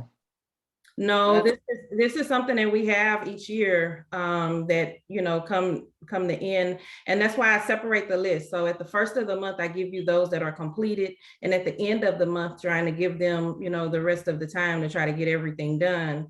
I bring those that have not been completed.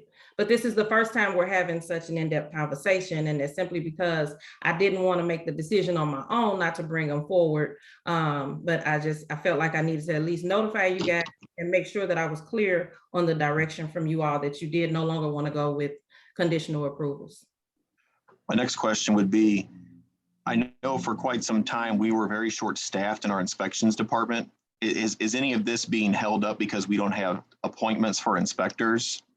No, they've been having their inspections. So it's not a matter of them not getting re-inspected. It's a matter of, not to my knowledge, it's a matter of once the non-approval is issued, it's a matter of them getting the work completed and notifying the inspector so that they can come back out and re-inspect.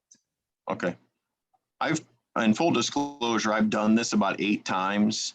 And as Clerk Pittman alluded to, it may behoove the city in a different conversation to make the renewal process, if ownership doesn't change, more streamlined, similar to that of the state and the county. The state and the county have a very simple process that's about 2 pages long. that as long as nothing's changed, the renewals go a lot more seamlessly. I can attest to the packets that Ms. Pittman gets are 17, 18 pages long every year. And this is for new licenses and renewals. I've kind of streamlined it personally to the point where I scan a PDF file every year of what I send in. That way the next year I'm prepared, because they ask for voter ID cards, IDs, state license, county license, no tax due certificates. I mean, there's a lot of things that people have to round up. But that being said, a liquor license is a privilege. So we have to treat it as such too. And a pool city, I mean, yeah, that sounds like it's not going to affect us much, but that's not the real concern here. The real concern here would be the effect it would have on the businesses and their employees. We might, if you forbid somebody to sell alcohol whose the nature of their business is such for 1 month, they might have to close up their doors permanently. And I don't think that's the message that council wants to send. But also, we don't want to just give conditionals every year to everybody and just act like it's just easy breezy that the city will get me out of a pinch.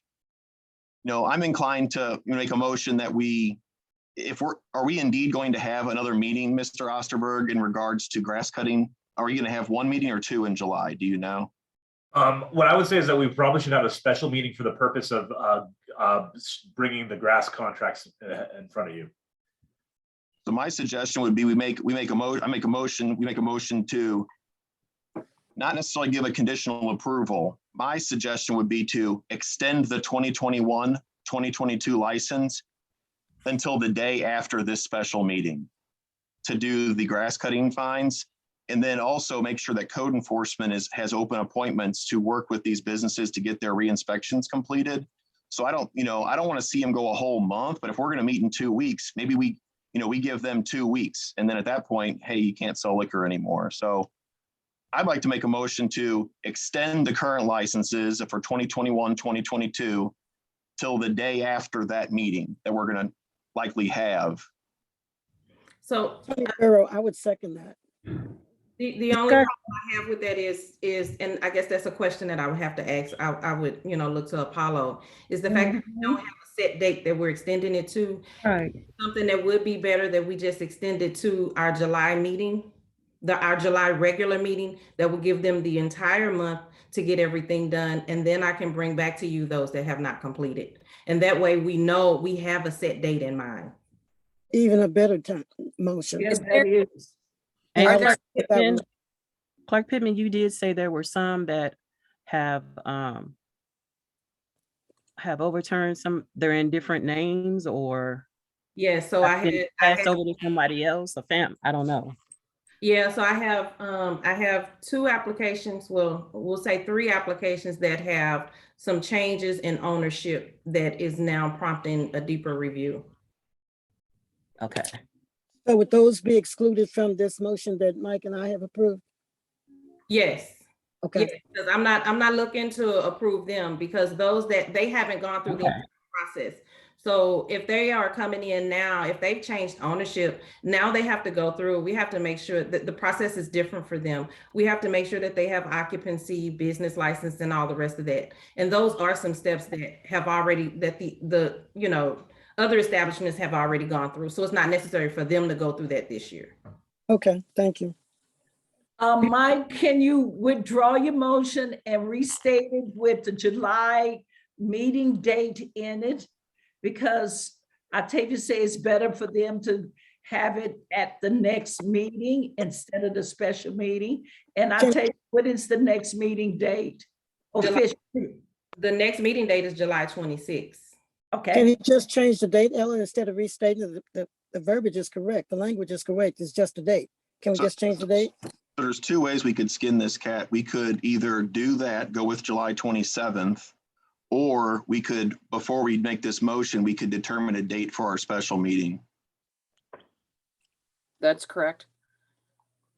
And so Eric, going to you, when do you think that special meetings should happen regarding what you want to accomplish? Because you've got those vendors for lawn mowing.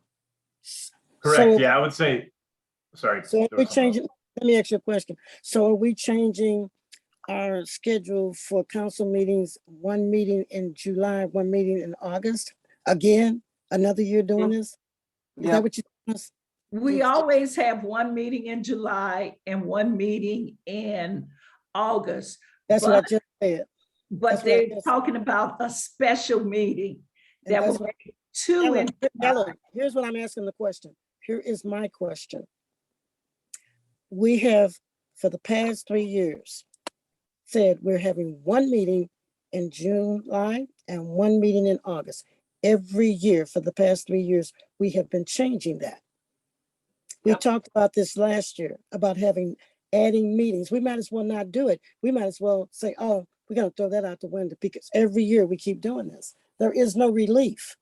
That's what the one meetings are for, in July and in August. I agree with you on this. Unfortunately, the grass isn't going to stop growing between now and the end of July.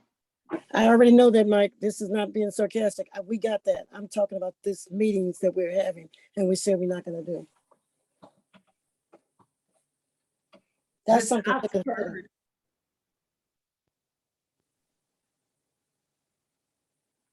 I hear, I mean, it is what it is, and I will We gotta get- amend my motion to allow a extension of the 2021-22 liquor license to July 27th. Is the meeting date the July 24th or July 27th? The 26th. It's the It's the 26th.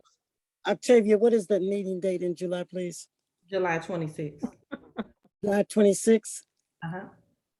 If we're having a meeting on July 26th, why do we need to have a meeting on July 27th? we're not having a meeting on July 27th. He was suggesting that we extend the liquor license deadline to the day after a special meeting. Now we're trying to say, instead of doing a special meeting, we're going to do this on. Okay, then I'm just saying. It's 9 o'clock. It is 9 o'clock. Is there any reason why we cannot get it all wrapped up on the 26th when the meeting is to be held? Because they should, if we giving them an extra month, they should be able to wrap it all up and come in on the 26th instead of giving them an extra day after we meet. Well, even saying that, Ella, my question would be to Octavia, is what Ella's saying, I mean, I agree with Ella, but would you need, does that mean they get to the 26th to turn it in, or do you need them to have it turned into you by the 25th so we can have it on the agenda for the 26th? Yeah, so they would have to turn it in to me before the 26th, and I think allowing them to the 27th would give them that opportunity for you all to approve it on the 26th, and then on the 27th is when it expires. That gives me a time to come in and prepare the licenses that were approved. Okay. Okay, that makes sense since you explained it that way. Okay, Mike, restate your motion, please. Make a motion to extend the 2021-2022 Ferguson liquor licenses till July 27th, 2022. Is there a second? Second, Heather Robinette. Are you ready to vote? Any questions? All in favor, say aye. Aye. Aye. Any opposed? The ayes have it.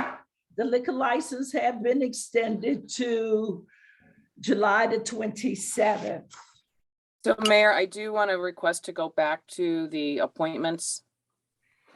The reappointments on the boards and the commissions? Yes, to that section. So I am going back because, as Mr. Kassoff said during his public comments, we have 2 members who have not shown up to the meetings. And so according to the Traffic Commission, to the breakdown, or, you know, the thing that's in the booklet about boards and commissions, it says if a member is absent 2 consecutive meetings, the chair or his designee will attempt to contact the absent member, which we've done. If a member is absent for 3 consecutive meetings without proper notification of the chair or misses 5 meetings within a year, it will be understood that the absent member no longer wants to serve on the commission. The chairman of the Traffic Commission will then notify the city council of the absentee's intent of not returning and ask for a replacement. So we are asking for a replacement. So there was a vote. It was unanimous to remove Mr. Charles Watson and Mr. Michael Harris. And it's nothing personal. It's just that we have to get this work done. It's very, very important work. And we cannot miss any time. We have to stay on the move getting this work done. And we can't miss opportunities to move forward when we don't have a quorum because of that. So anyway, we do have a application in the box. Mr. Harris is Ward 2. We have an application from Sarah Boyles, who is also Ward 2, that would like to be on the Traffic Commission. And I would request that we appoint her to the Traffic Commission. And then Mr. Watson did finally reach out to, did communicate with Shaquan that he was having computer issues. So I do believe that we should stay with the process, that we have removed them, both of them, but I would encourage Mr. Watson to reapply and let us go back through the process of getting him on the board if he wants to be on there with a reapply, as Mr. Kassoff had said. So I do want to bring this forward, and I would like to move forward so that we are confident in a quorum and able to do the work we're intended to do. Did the council approve the Traffic Commission to remove these people off the Traffic Commission? Because I didn't hear anything or put a motion on the floor for them to be removed. We didn't ask for approval. We went by Nick and his team went by the paperwork that says if they've missed those meetings, then they are removed. And Nick is here, and I know it's totally, and you can possibly say no, ma'am, no, Mayor. No, but he cannot speak. No, Okay. he cannot speak. But I am going to defer to Apollo. Apollo, this is Tony Burrow. We set an ordinance and a resolution in place from the CRB when we, if you all will recall, we had the same situation where we had somebody on the CRB who would not come to meetings, would not answer emails, telephone calls, and all that. We actually passed a resolution to that effect, that a person could be removed if it's in the bylaws and with council approval. So we could do that now. Let me Clerk Pittman? I don't believe we adopted that resolution. That was an ordinance that the council was considering, and it was postponed indefinitely, and it was never brought back up. And we did have, and you're right, Councilwoman Burrow, we did have that issue with a member, with an at-large member on CRB. And at the time, the council could not agree or clarify, did not agree on whatever clarification was needed or the due process in making sure that that individual had for removal. So that individual ended up remaining on the board until he fell off. So Apollo, what is the process for us to make that happen? Yeah, so there's this notion that I've recently heard from folks in the community that, you know, boards and the commissions are the judge of their own, you know, their own qualifications, right? So in essence, when there's a board or commission that passes bylaws that says they can remove people that the council appointed, that all they need to do is vote to remove them. And then that forces the council to then, you know, come and appoint someone else. Yeah, I don't necessarily know that I agree with that. At the end of the day, when the council appoints someone, I think at the very least, if a board and commission decides they want to remove someone, the council has to at least ratify it, or you know, because it's your action that appointed them, and from my perspective, it's only your action that can then remove them, unless for some reason the council then, you know, the council adopts or approves the bylaws of the particular organization that, or the particular board or commission that actually does the removal. Then in that situation, I would say that the council then delegates that right to the board or commission to do their own removals. But short of that, you could end up in a situation where, you know, the board or commission believes that somebody's not qualified. The council doesn't necessarily agree with that. And so you can then have some sort of issue or fight amongst the board or commission, the council, as to whether or not this person or people are qualified. And, you know, the council's appointing people that the board or commission doesn't necessarily want because they don't believe they're qualified. So my advice to the city is that, the council has to ratify those removals. And, probably in most cases, it'll be some sort of clear issue where the Board of Commission is probably correct. They're probably right, with regard to whether or not the person is qualified. But my thought is, I don't like the idea of the council doing something and then a Board of Commission being able to just undo it without the council ratifying it or having some sort of check on that power. So that is my hang up there, or my issue there. Also, the board and commission made bylaws, but they did not bring them to the council to look at them and ratify those. Nope, this is what's in the booklet. This is exactly what's in there, and it's in the boards and commissions booklet, and it's the paperwork that each commission has their breakdown, and this is what I'm reading from. And so it's already out there. So I'm not reading anything that wasn't written by the city. That's true.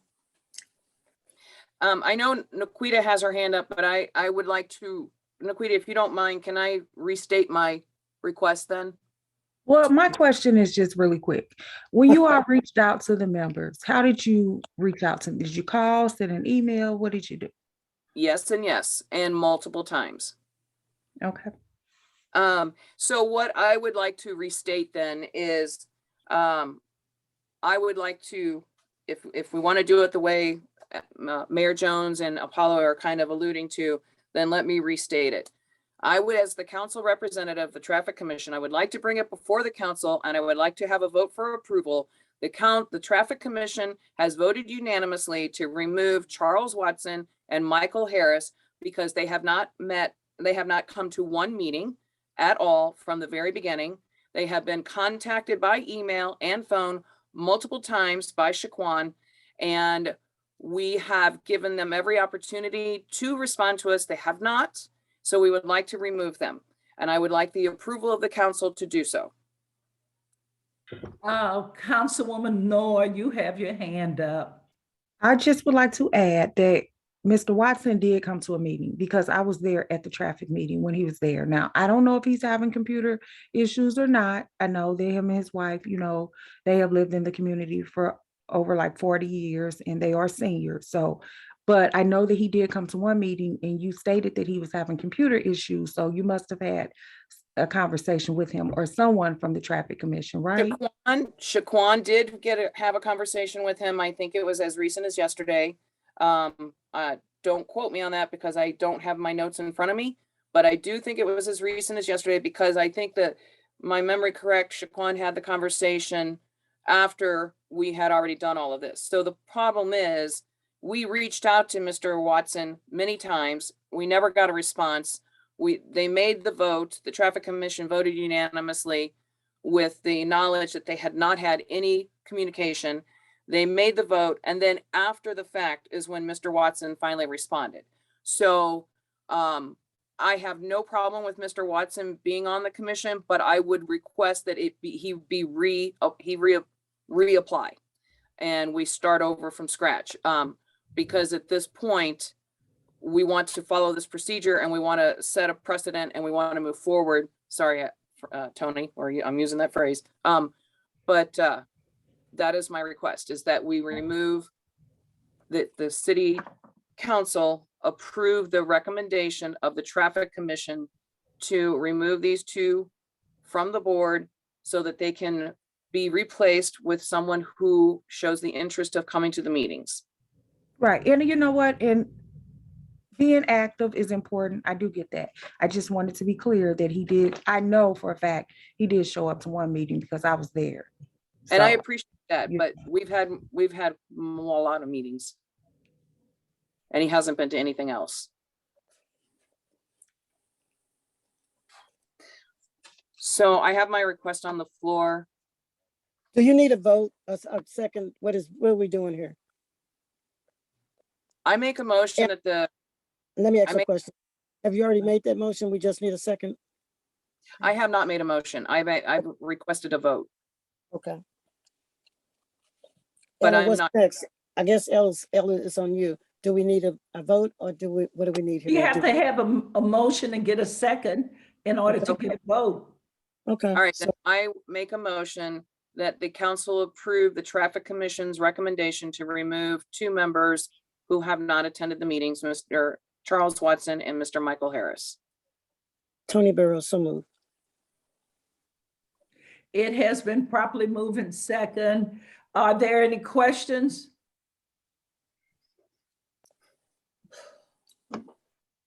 None. Octavia, call the roll, please.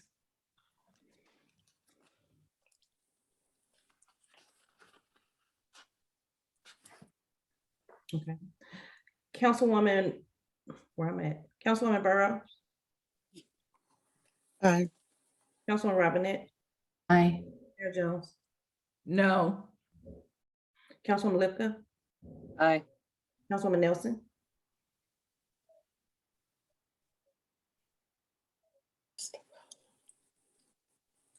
Hmm. can you repeat that, Councilwoman Nelson? Aye. Councilwoman Noah, No. Councilman Palmer. Aye. What is your vote count? I have 5 ayes and 2 nays. Okay, motion carries. Mayor, at this point now, I would like to revisit my other request to appoint Sarah Boyles to the Traffic Commission for Ward 2. And her Okay. application is in the inbox. Okay, I know it's in the inbox. I saw it today. Thank you. It's a council approval. Is there a motion and a second for Ms. Boyles to be appointed to the Traffic Commission? Tony So- Burrows, move for her to be. Seconded, Linda Lipka. All in favor? Aye. Aye. Any opposed? Motion carries. Our next item on the agenda is our resolutions. Resolution, oh, I'm sorry. We have a proclamation that needs to be read. It's a designation of July as Park and Recreation Month. Whereas parks and recreation programs are an integral part of communities throughout this country, including Ferguson. And whereas our parks and recreations are vitally important to establishing and maintaining the quality of life in our communities, ensuring the health of all citizens and contributing to the economic and environmental well-being of a community and region. And whereas parks and recreation programs build healthy, active communities that aid in the prevention of chronic disease, provide therapeutic recreation services for those who are mentally or physically disabled, and also improve the mental and emotional health of all citizens.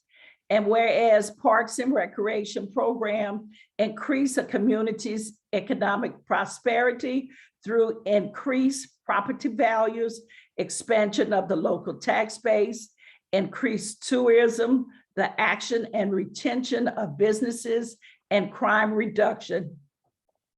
And whereas parks and recreation are fundamental to the environmental well-being of our community, and whereas parks and natural recreation areas improve water quality, protect groundwater, prevent flooding, improve the quality of the air we breathe, provide vegetative buffers to development and produce habitats for wildlife, and whereas our parks and natural recreation areas ensure the ecological beauty of our community and provide a place for children and adults to connect with nature and recreate outdoors. And whereas the U.S. House of Representatives has designated July as Park and Recreation Month, and whereas the city of Ferguson recognize the benefits derived from parks and recreation resources. Now therefore, I, Ella Jones, Mayor of the City of Ferguson, Missouri, on behalf of the Ferguson City Council, do hereby proclaim that July is recognized as Park and Recreation Month in the City of Ferguson, Missouri.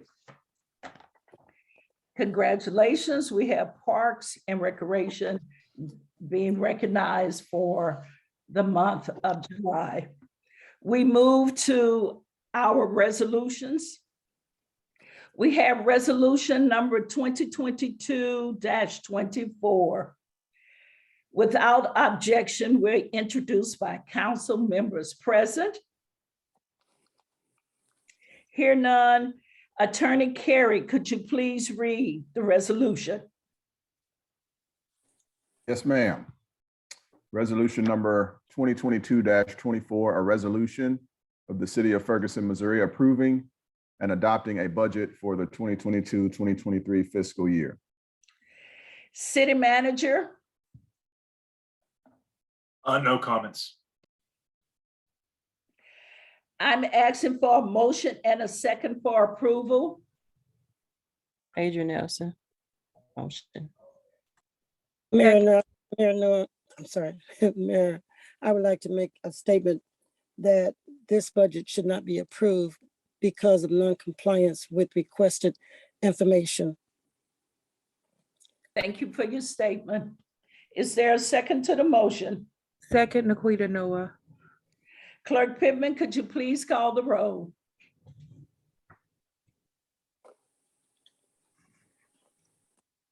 Yes.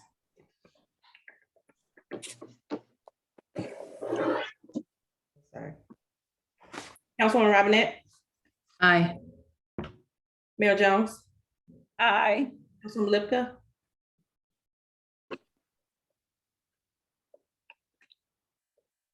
Councilwoman Lipka, I know, I'm thinking.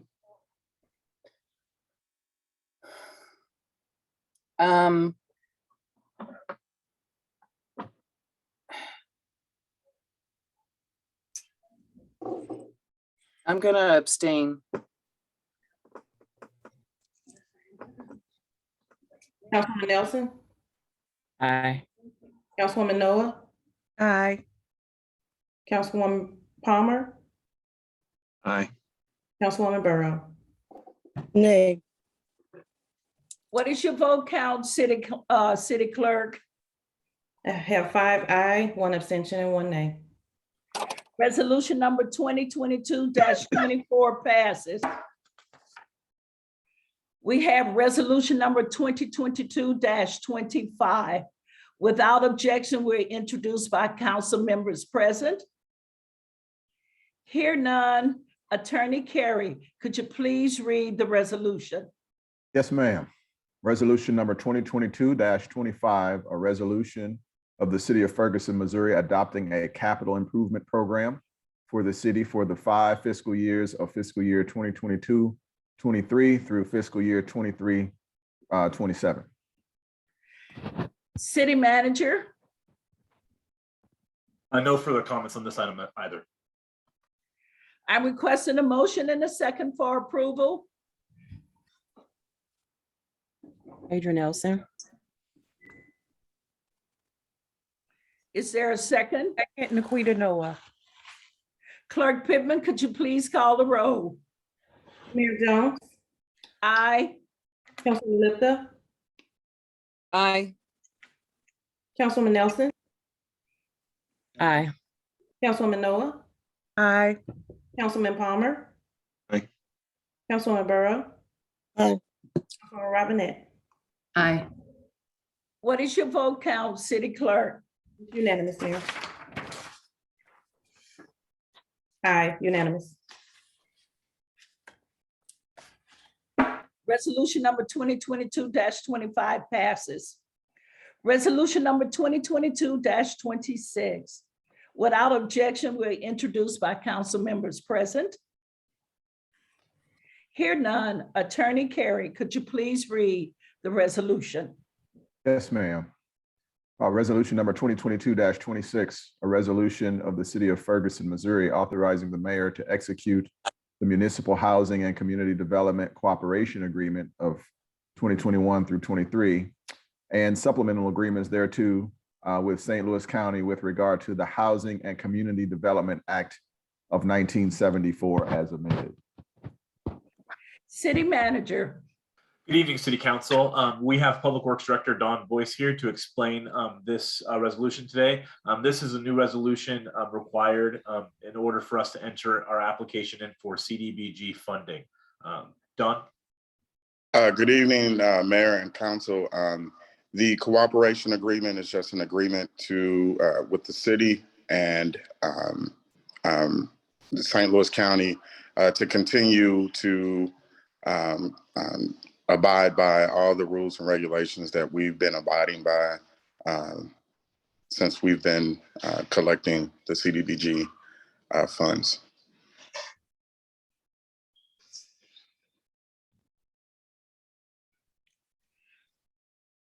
I'm requesting a motion and a second for approval. So moved, Linda Lipka. Honey Barrow, second. Clerk Pittman, could you please call the roll? Councilman Lipka, Yeah, aye. Councilman Nelson,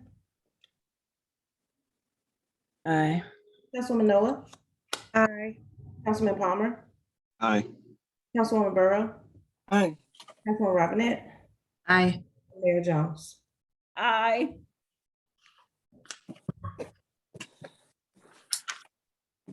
Resolution number 2022-26 passes. We have bills requiring first reading. Bill number 7228. Without objection, we're introduced by council members present. Hear none. Attorney Carey, could you please read the bill by title only? Yes, ma'am. Bill number 7228. An ordinance amending certain sections within Article 2 of Chapter 40 of the Code of Ordinance for the City of Ferguson, all relating to the regulation and issuance of excavation permits. Thank you. Bill number 7228. City Manager, could you please explain? Yeah, so me and the Public Works Director, Don Boyce, will kind of walk through this. Essentially what this does is it sets additional standards that don't exist in our ordinances right now that require when MSD or other government agencies are doing work underneath our streets, that they have to be bonded, that they have to make notice, that they have to make proper public notice, among other things. Don? Yes, prime example, we're dealing with the situation over in Pine Meadows with a contractor that clearly did not follow protocol as far as, with this new ordinance that we're trying to implement, where our streets are being tore up and, like leaving our streets in even worse conditions that they already are. And so we're trying to prevent and keeping the the utility companies, we're trying to hold them accountable to repair whatever they, if they any work that they do underground, we want to make sure that they make the repairs and not only make the repairs, but make sure that they're quality repairs. And so with this new ordinance, this holds the utility companies or any contractors Thank you. Working in our city accountable. You were scaring me just saying utilities, because we need to have utilities and any contractor working in our city, period. Correct. And I was saying utility companies because right now that's been one of our biggest issues. So but even their subcontractors are held to these rules. Correct. Okay, yes. Cool.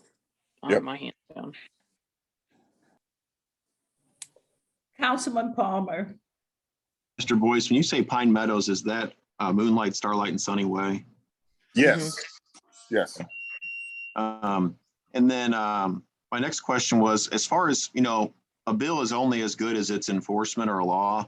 Is there a plan to bring, to have some sort of a meeting with our code enforcement and our inspectors to kind of educate them on this? Because I know it is quite robust, but it would be good for our inspectors to be able to, when they're driving around, if they see an excavation, to look in, the software and see if indeed an excavation permit was obtained. And that might be the opportunity to bring more awareness to it too, have a flyer or a copy of the permit itself, because you don't want to blind people that, we've been doing this the way we have wrong for 50 years or so. It'd be good to have some sort, have copies of this at the front desk, when people go obtain permits, have an electronic file if people obtain permits online or over the phone. It's just good to bring awareness to this. That way you're not being the bad guy. But at the same time, if people are cutting the street up that have been forewarned, they need to be held accountable and comply, which I noticed that Pine Meadows hasn't had the final repair done, which is probably because there's some negotiations going back and forth with the city, which is a good thing, because that was just a disaster up there. That was, like you said, a prime example of some actually partially brand new pavement that was cut into incorrectly.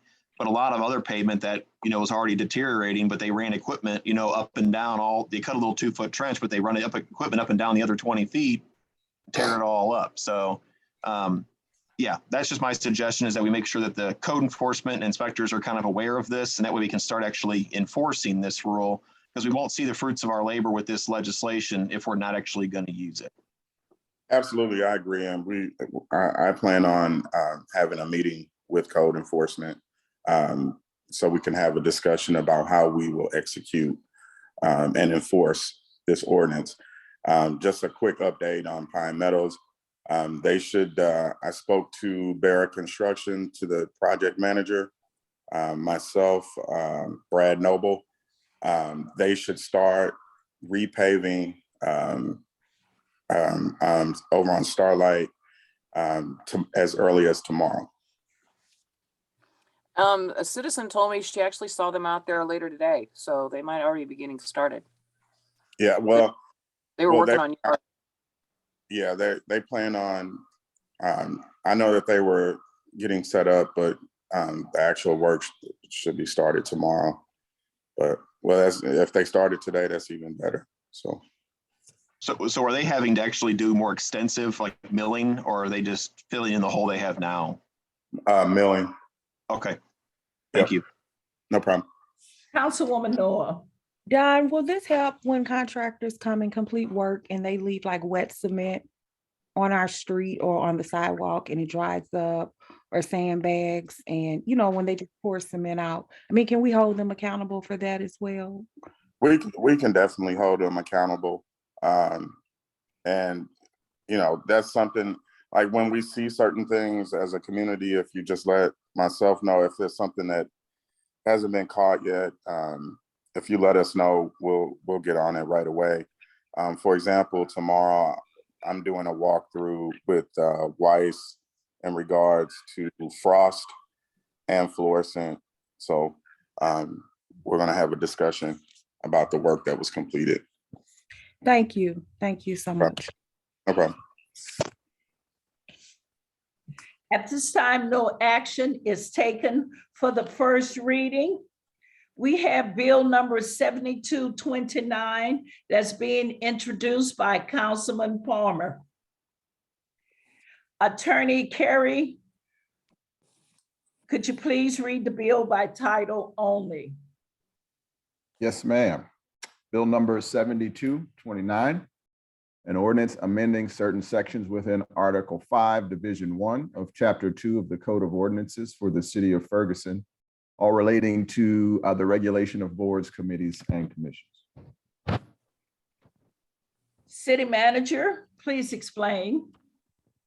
Yes, so this was actually a bill introduced by Councilman Palmer, so I want to give the floor to him. We've obviously had some issues come up in the past with different appointments to boards and commissions, and we've had some issues this evening as well. This bill digs more into the initial qualifications of the person to be on the board, but also does a annual revisit to see if people are still in compliance with our board and commission requirements.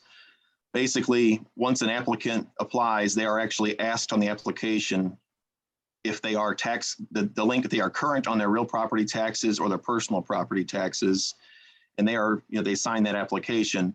It also tasks the city clerk with making sure that the person is tax current. And then on an annual basis, between January 1st and the end of February every year, every member of a board or commission will be checked for tax delinquency. And if they are indeed tax delinquent, they actually forfeit their seat. They are welcome to reapply after a period of, I believe it was 6 months of sitting out, as long as they are tax current again at that time. Councilwoman Noor, you have your hand up. I do, and I appreciate Councilman Palmer, initiating this. I do have a couple concerns and questions, so let me pull it up on my screen, starting with A. So it has penalty of perjury. Are we asking, because citizens are volunteering, and I understand that the taxes do need to be current. That's understandable. But where it says penalty of perjury, I just think that that's a bit excessive. And how about removing state taxes? Because state taxes, I think that that's a bit much as well.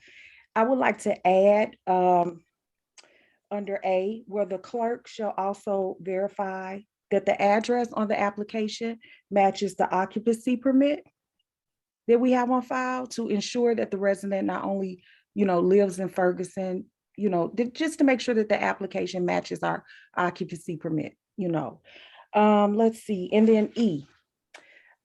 We have renewed beginning on February 28th. Being that tax season ends on April 15th, can we change the date to April 15th instead of February 28th? And for F, the members shall be sent a letter or email indicating that delinquent taxes are a violation of serving on a Ferguson board or commission, sent near April 15th, not February 28th. Those are my suggestions, and I hope you would strongly consider them. So, no, I'm sorry. Naquita, could you list that? I'm trying to figure out how you're doing this, because I agree with some of your changes, not all of them. So I'm asking the council, does she need to make a motion, and should she make it for each change individually? At this time, no action is taken on this. I think it would be best if she send all her changes and her advice to the city clerk. And then when we come up with the second reading of the bill, we'll make the changes.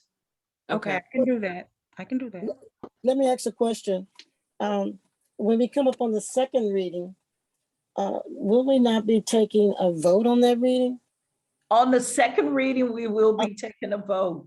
Okay, so then we're gonna do a work session, because that's what you're suggesting, that that if she sends all of this information in and we're gonna discuss it then, that's a work session.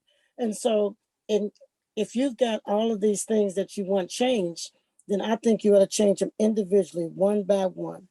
The other thing is, I'm gonna ask the attorney, so everybody knows, is it not the law to pay your taxes? Isn't it the law, state, federal, whatever the tax is, even MSD? I'm asking you, Apollo, is it not a law to pay your taxes? Of course, yeah, sure. You must pay your taxes, of course. Sometimes, when I say something, I gotta have you for proof. Okay, so I think that's asinine to say that the state taxes don't matter. You gotta pay your state taxes. I just seen tonight where I'm believing that we appointed somebody to a board and commission that may not have paid their taxes. We didn't hear that that we've been putting the question to the mayor, has that person paid their taxes? And all of these people, there was a mayoral appointment. I've not heard not one time tonight of those people's taxes paid. And here we go, the reason and point why Mr. Palmer is putting this out there. I think that, and when it comes to those last few things that wanting to be changed, I don't see that as being a change that we should make. The date You're gonna wait till April the 15th for them to say, oh, I'm gonna pay it tomorrow. I'm gonna pay it by 12 midnight. I think the February timeframe, just like we're going through these liquor licenses now. We're gonna give them some more room. It's like a cowboy situation. You give them the rope, they'll hang themselves. They'll make them a cowboy. I think the date should stay the same. You don't come up to a deadline and like we're doing with this budget that we just passed. I mean, it becomes, I'm gonna try to word this correct. I'm just gonna use the word asinine. We ought to be more about the business of the day than these little petty things that we do. Like you don't have to pay your state taxes and give the deadline up until the deadline date. We ought to be more professional than that, folks. And so, Ella, I would say to you, we should not do a work session on a second reading. That should be in before then. We can do this through email. Yeah, we can do it through email. That's fine. Okay, thank you. That's fine. You can't get by without paying your state taxes. I agree with you on that. I was just being I was just being ludicrous on that. Yeah, but you got to do your state. Well, would you send your changes in to Octavian so we could get it done by email and be ready to go by the July meeting? I sure can. Okay, at this time, no action is being taken on bill number 7229. Madam Mayor. You still got your hand up? Okay. Yeah, I just wanted to address some of Councilwoman Noah's concerns too. My initial legislation that I had sent over for drafting actually did not contain that under penalty of perjury language. That's something that the attorneys had added in. I'm guessing that's just kind of a blanket. Basically what that's saying is if you say you're current on your taxes, but you're not on your application, you've perjured yourself, which is true. Is that true, Mr. Carey, where that came from? Okay, that's a thumbs up. My initial legislation also did not include state taxes. I'm glad that they did add that. I'm not aware of a readily available method of determining if an individual is current on federal or state taxes personally. My initial legislation basically only applied to real property taxes and personal property taxes, and the dates that I came up with correlate with the due dates of those taxes. So your real property taxes and your personal property taxes are due December 31st of every year. So I gave a 2-month period for review and late payment essentially up until February 28th. My initial legislation didn't have any kind of concern of state taxes, which are due on April 15th. But technically, if they're in arrears of state taxes in January, they're even more delinquent. They haven't paid their taxes in 8 months instead of just 2. So I don't see a problem with state taxes being added in. I'm not aware of a way to check that readily, but were there any other concerns or questions that you had in the bill that I missed? No, but Mike, I will say you don't have to have that readily available. That's on the person, like what you just clarified with the attorney. They know whether they're perjuring themselves or not. So that's not something that we should have to contend. The penalty of perjury saying, or that's kind of a common thing I've seen in a lot of different pieces of legislation. That's pretty typical, I think. Is that correct, Mr. Carey? Yes, sir. Okay. Ms. Noah, did you have anything else that I missed in there? No, well, I mean, with the state taxes, that's fine. But like you just stated, we don't have a way, like I can go to the county's website and verify if the personal property or the real estate taxes are paid. But with the state, how are we going to verify? Yeah, that's not a problem I'm concerned about addressing with the, I mean, if the person's going to basically perjure themselves on their application, and if somebody has a way of finding out, I guess at some point the state will sue them, and there'll probably be some sort of a docket entry on CaseNet. You know, I'm guessing at some point you can get sued for not paying your taxes. I'm not sure when that actually happens in reality, but. Okay, well, that's fine. I can remove the state, but the other changes I'll email because those are my suggestions. And Mike and Naquita, I'm just saying, if somebody puts that down, that they have paid their state taxes, that's not our purview. What ends up happening with that is if the state for any reason has to deal with them for writing on anything that they had paid their taxes, that's between them and the state. That's too much for us. Can we add to the fact that instead of having the city clerk find these taxes for these people, that when they submit their application, they attach a copy of their taxes to the application. All taxes, Mayor, just the county personal and real estate. And even with that, that's kind of like, it might detour someone. Yeah, why are we gonna do that? Now we gonna be the tax police? What we doing? I mean, I can get us checking it, but I mean, no one's going to want to print that off. And I don't think we should check it. I don't think we should. That's too much. I think that's our purpose. If they put their taxes are paid, they check the box, that's between them and the state. If they want to perjure themselves, that's between them and the state. I mean, seriously, I think that we're not the police, the tax police, for real. Okay. Anything else? No action is taken at the time for the first reading. We move to bill number 7230. Without objection, we're introduced by council members present. Hear none. Attorney Carey, could you please read the bill by title only? Yes, ma'am. Bill number 7230. An ordinance of the city of Ferguson, Missouri, affirming its method of disclosing potential conflicts of interest and substantial interest. City manager, could you please explain? Good evening, City Council, Mayor, and members of our community. This is an annual update that we're required to do for our conflict of interest ordinance. We are just bringing it before City Council to solicit any feedback, see if this is the time for there to be any changes made to the ordinance. Councilwoman Lipka. Okay, so if you guys can pull it up and look at the ordinance, there are two changes that I would like to recommend that are made. In the first section under disclosure reports, line 3, well, I'll just read it. It's one sentence. Each elected official candidate for elective office, the city manager and the director of finance shall disclose the following information by May 1st or the appropriate deadline as referenced in section 105.487 RSMO if any such transactions occurred during the previous year. It should say we need to take out the word if, and we need to replace it with of any such transactions that occurred during the previous year.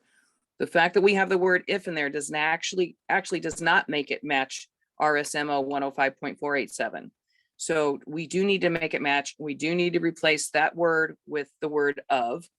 And then also, if you go down to filing of reports and you go into section 3, candidates for elective office, if required to file a financial interest, that should not be an if. Again, to follow the RSMO state statute, that should be are required to file a financial interest statement and shall file the financial statement no later than 14 days. Those two little changes are huge because it actually makes us legal and following the rules of the RSMO. I recommend that we make those two changes, or I recommend that we abolish this whole complete ordinance and we put this under the purview of the Missouri Ethics Commission. Because the only reason we do this every year is because we have a choice through the Missouri Ethics Commission to either have this ordinance because we are have a budget of over $1 million and I think it's Apollo, what is it? A population of over 10,000 people and a budget over $1 million. So the only reason we have this ordinance is because we have those two qualifications. So we have a choice. We can either have it or we don't have to have it. So it's not a requirement. It's a choice.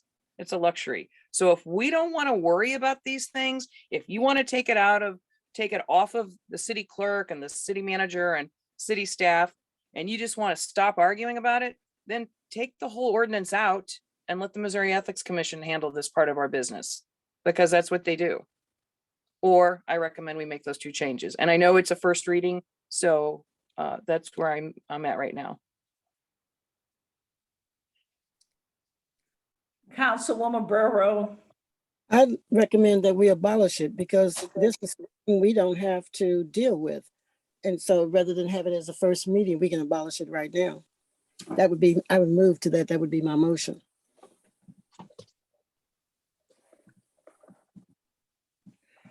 There's a motion on the floor to abolish bill number 7230.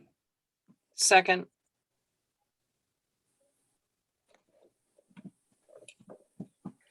Are you ready to vote? Aye.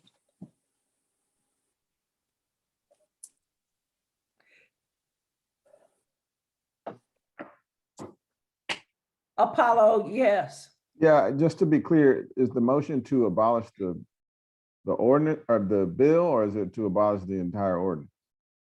The entire, I don't know. Tony made the motion, so I won't answer for her. Does it make a difference, Apollo? Well, I just think we should be clear for the record. This is a bill the bill is to reapprove the motion. And Octavia might be able to, or excuse me, to reapprove the ordinance.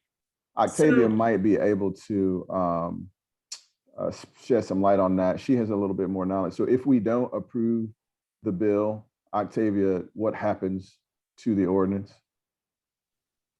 I mean, it's my understanding that the ordinance is still in place. We are just required to send it in to the Missouri Ethics Commission on a biannual basis. I see. But I don't know that by us not readopting this, like that the ordinance goes away because there's no deadline on here. Gotcha. So it's just, the deadline is to send it in to the Missouri Ethics Commission. Exactly. But the ordinance is still, if we don't send it in to the Missouri Ethics Commission, it doesn't necessarily invalidate the ordinance. Exactly. Okay. So the answer, I would think, Apollo, would be to actually abolish the whole ordinance. With what I hear Octavia saying, then that means we abolish the whole ordinance. Okay. I just wanted to be clear for the record, because of that, I was thinking that there was a distinction there. So I get it. I think that we should let the state do the work. I mean, the commission already does this and they know all the answers. And this has been pulling teeth and tugging back and forth. Who's to blame for not doing this? Who's to blame for not doing that? When the Ethics Commission is already doing this. I mean, do you agree, Linda? Yeah, that's what the Ethics Commission explained to me when I was in conversation with them, that if they had the authority to step in, there would definitely be grounds for them to step in when we were dealing with the Lawrence Berry situation. But because they did not have the authority due to our ordinance and the renewal process of with our bills for that ordinance, then they were hands off.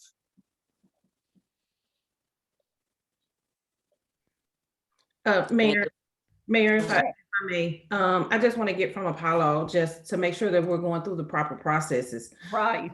Perhaps that, we've read this.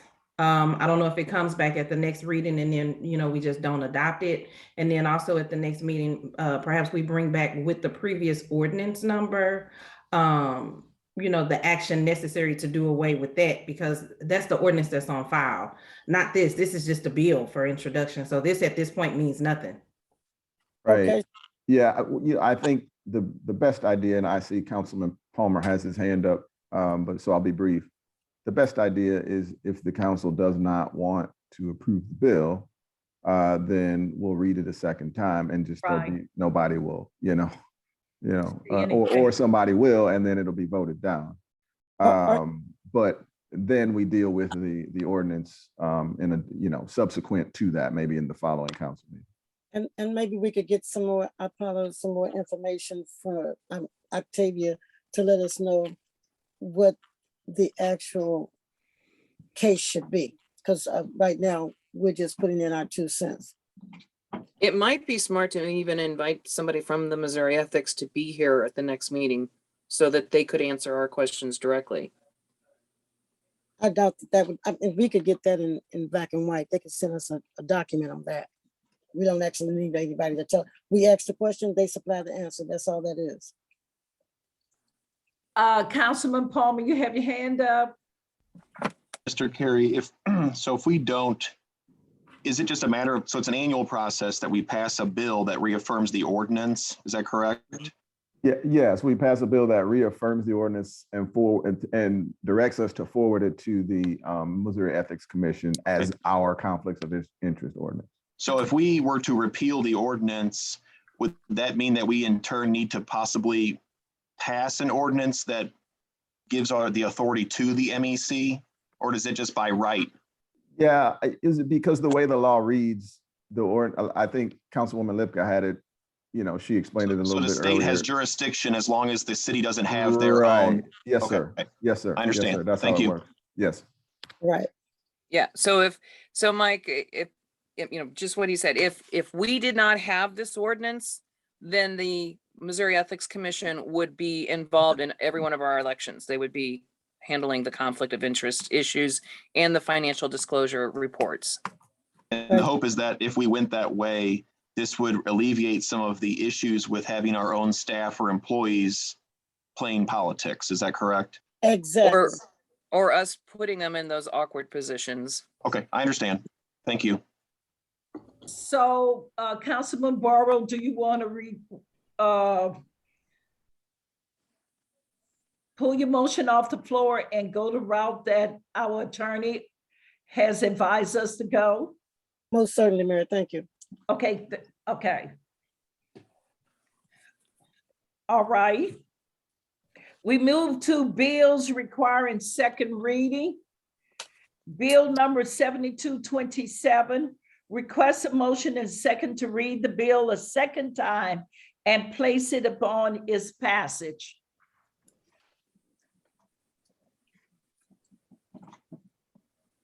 So moved. Second. Attorney Apollo, would you read bill number 7227? Yes, ma'am.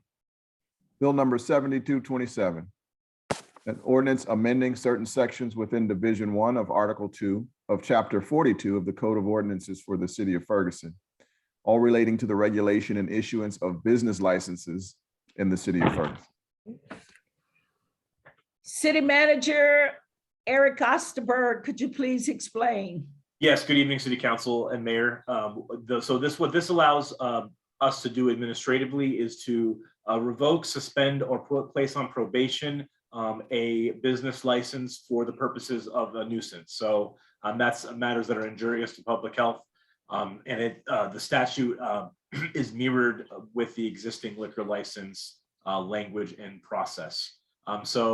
Just to be clear, the first step is that code would make notice of a hearing. We would invite the business owner, to an administrative hearing where we have evidence presented by both the business license holder and then the city staff, police and code about the nature of the nuisance. And it gives us an opportunity to have a conversation with the owner and, primarily try to help them understand that the city really needs their help. There's a business role in abating nuisances to some level. I used some examples at the last council meeting when we were discussing this, such as with I used R&R Market when we were talking about their liquor license and the troubles we've had with them.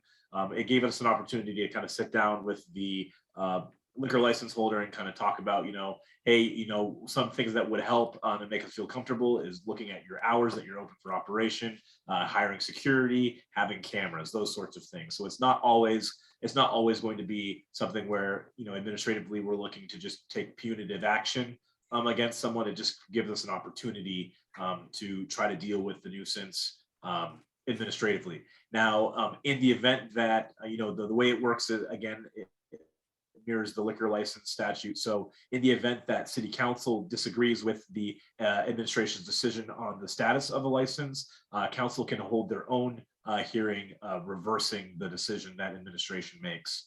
I think that having the liquor license and the business license mirror each other empowers, I'll say, our code enforcement functions of our city, because it allows us to hold businesses accountable and again try to bring them to the table. And that will end my comments on this bill. Thank you. At this time, I request a roll call vote. It has already been properly moved in second. Councilwoman Nelson. Aye. Councilwoman Noah. Aye. Councilman Palmer. Aye. Councilwoman Burrow. Aye. Councilwoman Robinette, Aye. Mayor Jones, Aye. Councilwoman Lipka, Aye. Bill number 7227 passes. We move to the next item on the agenda, It's late. Do we have any unfinished business? Hear none. Do we have any new business? Hear none. We move to miscellaneous. Councilman Palmer, you have your hand up for new business. Wanted to ask if it was once mentioned before, but would it be possible for us as a council to approve that Clerk Pittman, when she posts the minutes for the council meeting, can we have the entire council packet posted as long as there's no sensitive material that can't be disclosed, just to be more transparent with the residents?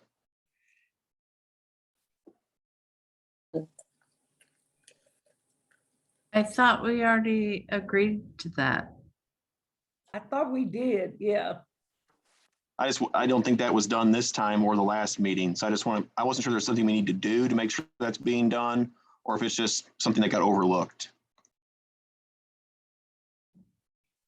We'll check on it before the next meeting and make certain everything is going out, okay? Thank you, Madam Mayor.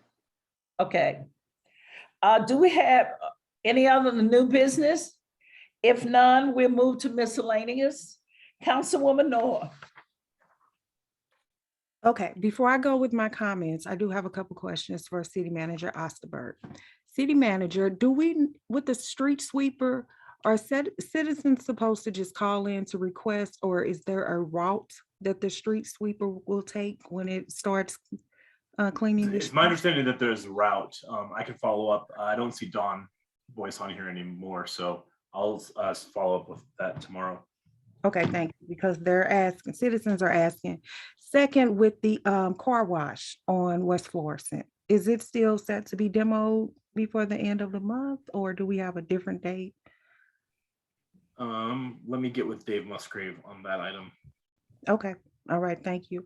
So as far as the miscellaneous that I have right quick, I just want to say thank you to all of the organizers of the Juneteenth, Ms. Andrea Hoosman, Mr. Adrian Shropshire, and Dr. Jacqueline Harris. The event was phenomenal in my opinion, and I'm looking forward to the 4th of July event.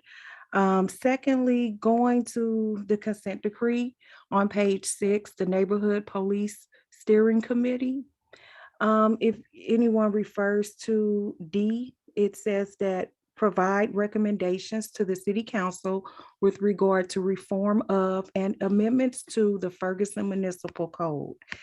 Also goes on to state that it's important to support the community NPSC consent decree compliance and implementation suggestions, since we asked and for the community's vote during election season. Voter confidence in best and ethical practices is crucial. Again, that's page 6 of the consent decree. Lastly, I just would like to remind the citizens of Ward 3 about the neighborhood association meetings. North Hills meets every third Saturday via Zoom. South Central Ferguson every fourth Thursday via Zoom at 6. North Hills meets at 10 a.m. Southwest Ferguson every fourth Monday via Zoom at 6 p.m. And also just a suggestion, if anyone, adopt the Ferguson Street, help keep a Ferguson Street trash and litter free, that would be great. And that's it for me. Thank you all and be safe this weekend. Thank you, Councilwoman Noah. Councilman Palmer. I have nothing tonight. Thank you, Councilman Palmer. Councilwoman Burrow. I just want to,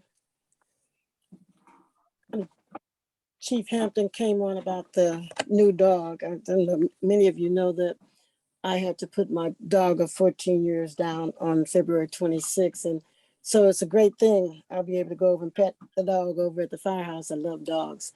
And several of the council people sent me condolence notes when my dog was put down. And when Chief Hampton said tonight that when he comes in, the dog gets up and do his thing. And I can imagine how that is, because for 14 years, that's what happened at my house. So thankful that we have a dog at the fireplace. The other thing is I will be sending out a public note about my concerns about the budget as it has occurred and why we should take different actions, and because the public needs to know where we are. So I will be putting that out shortly. Look for some more information to come out about the consent decree. And there is a situation that we're going to be having with the library. The library is looking for, it's going to put out an RFP for minority HVAC construction. So that's a good thing that we're going to be looking for more minorities to do work here in the city of Ferguson. Outside of that, I think that that's as far as I've got. Thank you, Councilwoman Burrow. Councilwoman Robinette. I have nothing, thank you. Councilwoman Lipka. Hi there. I just want to say a big thank you to the city staff and the 4th of July Committee of Citizens who have been working really, really hard on creating the parade and everything else. And if you are interested in volunteering either for the parade or any part of the festival, they would love to have your assistance. So all you have to do is go on the Parks and Recreation website or reach out to Parks and Rec, and they'll give you the link so that you can fill out the information regarding volunteering.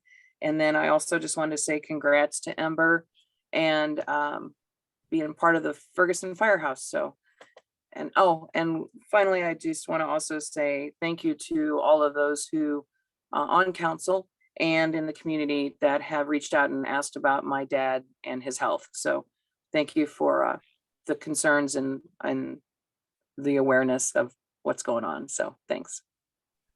Thank you, Councilwoman Lipka. Councilwoman Nelson. Real quick, just want to send out a reminder to residents there's still plenty of vacancies on a lot of the boards and commissions. So please go to the website and look at some of those vacant opportunities, and please put in an application. Make sure your taxes are up to date. But we really need new voices, new people on these boards and commissions, especially the housing board and personnel, just a little shout out. And then there's a reminder about Nesbitt Newton meeting tomorrow at 6 o'clock in Nesbitt Newton Park for the Nesbitt Newton neighborhood. That's it. Thank you, Councilwoman Nelson. City Manager. No further comments. Clerk Pittman. Oh, just a reminder that the next for July and August, we're on the council summer schedule or vacation schedule. So our meetings in July will only have the 4th Tuesday, that'll be July 26th. And then in August, it'll be only one month meeting again, and it'll be August the 23rd. Thank you, Clerk Pittman.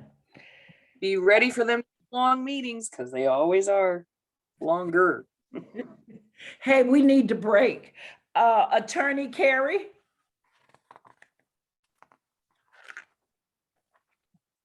You don't have anything. So in closing, I would just like to say thank you to the Juneteenth committee for doing an outstanding job this year. Old Ferguson East had a picnic on Sunday, and it was really good.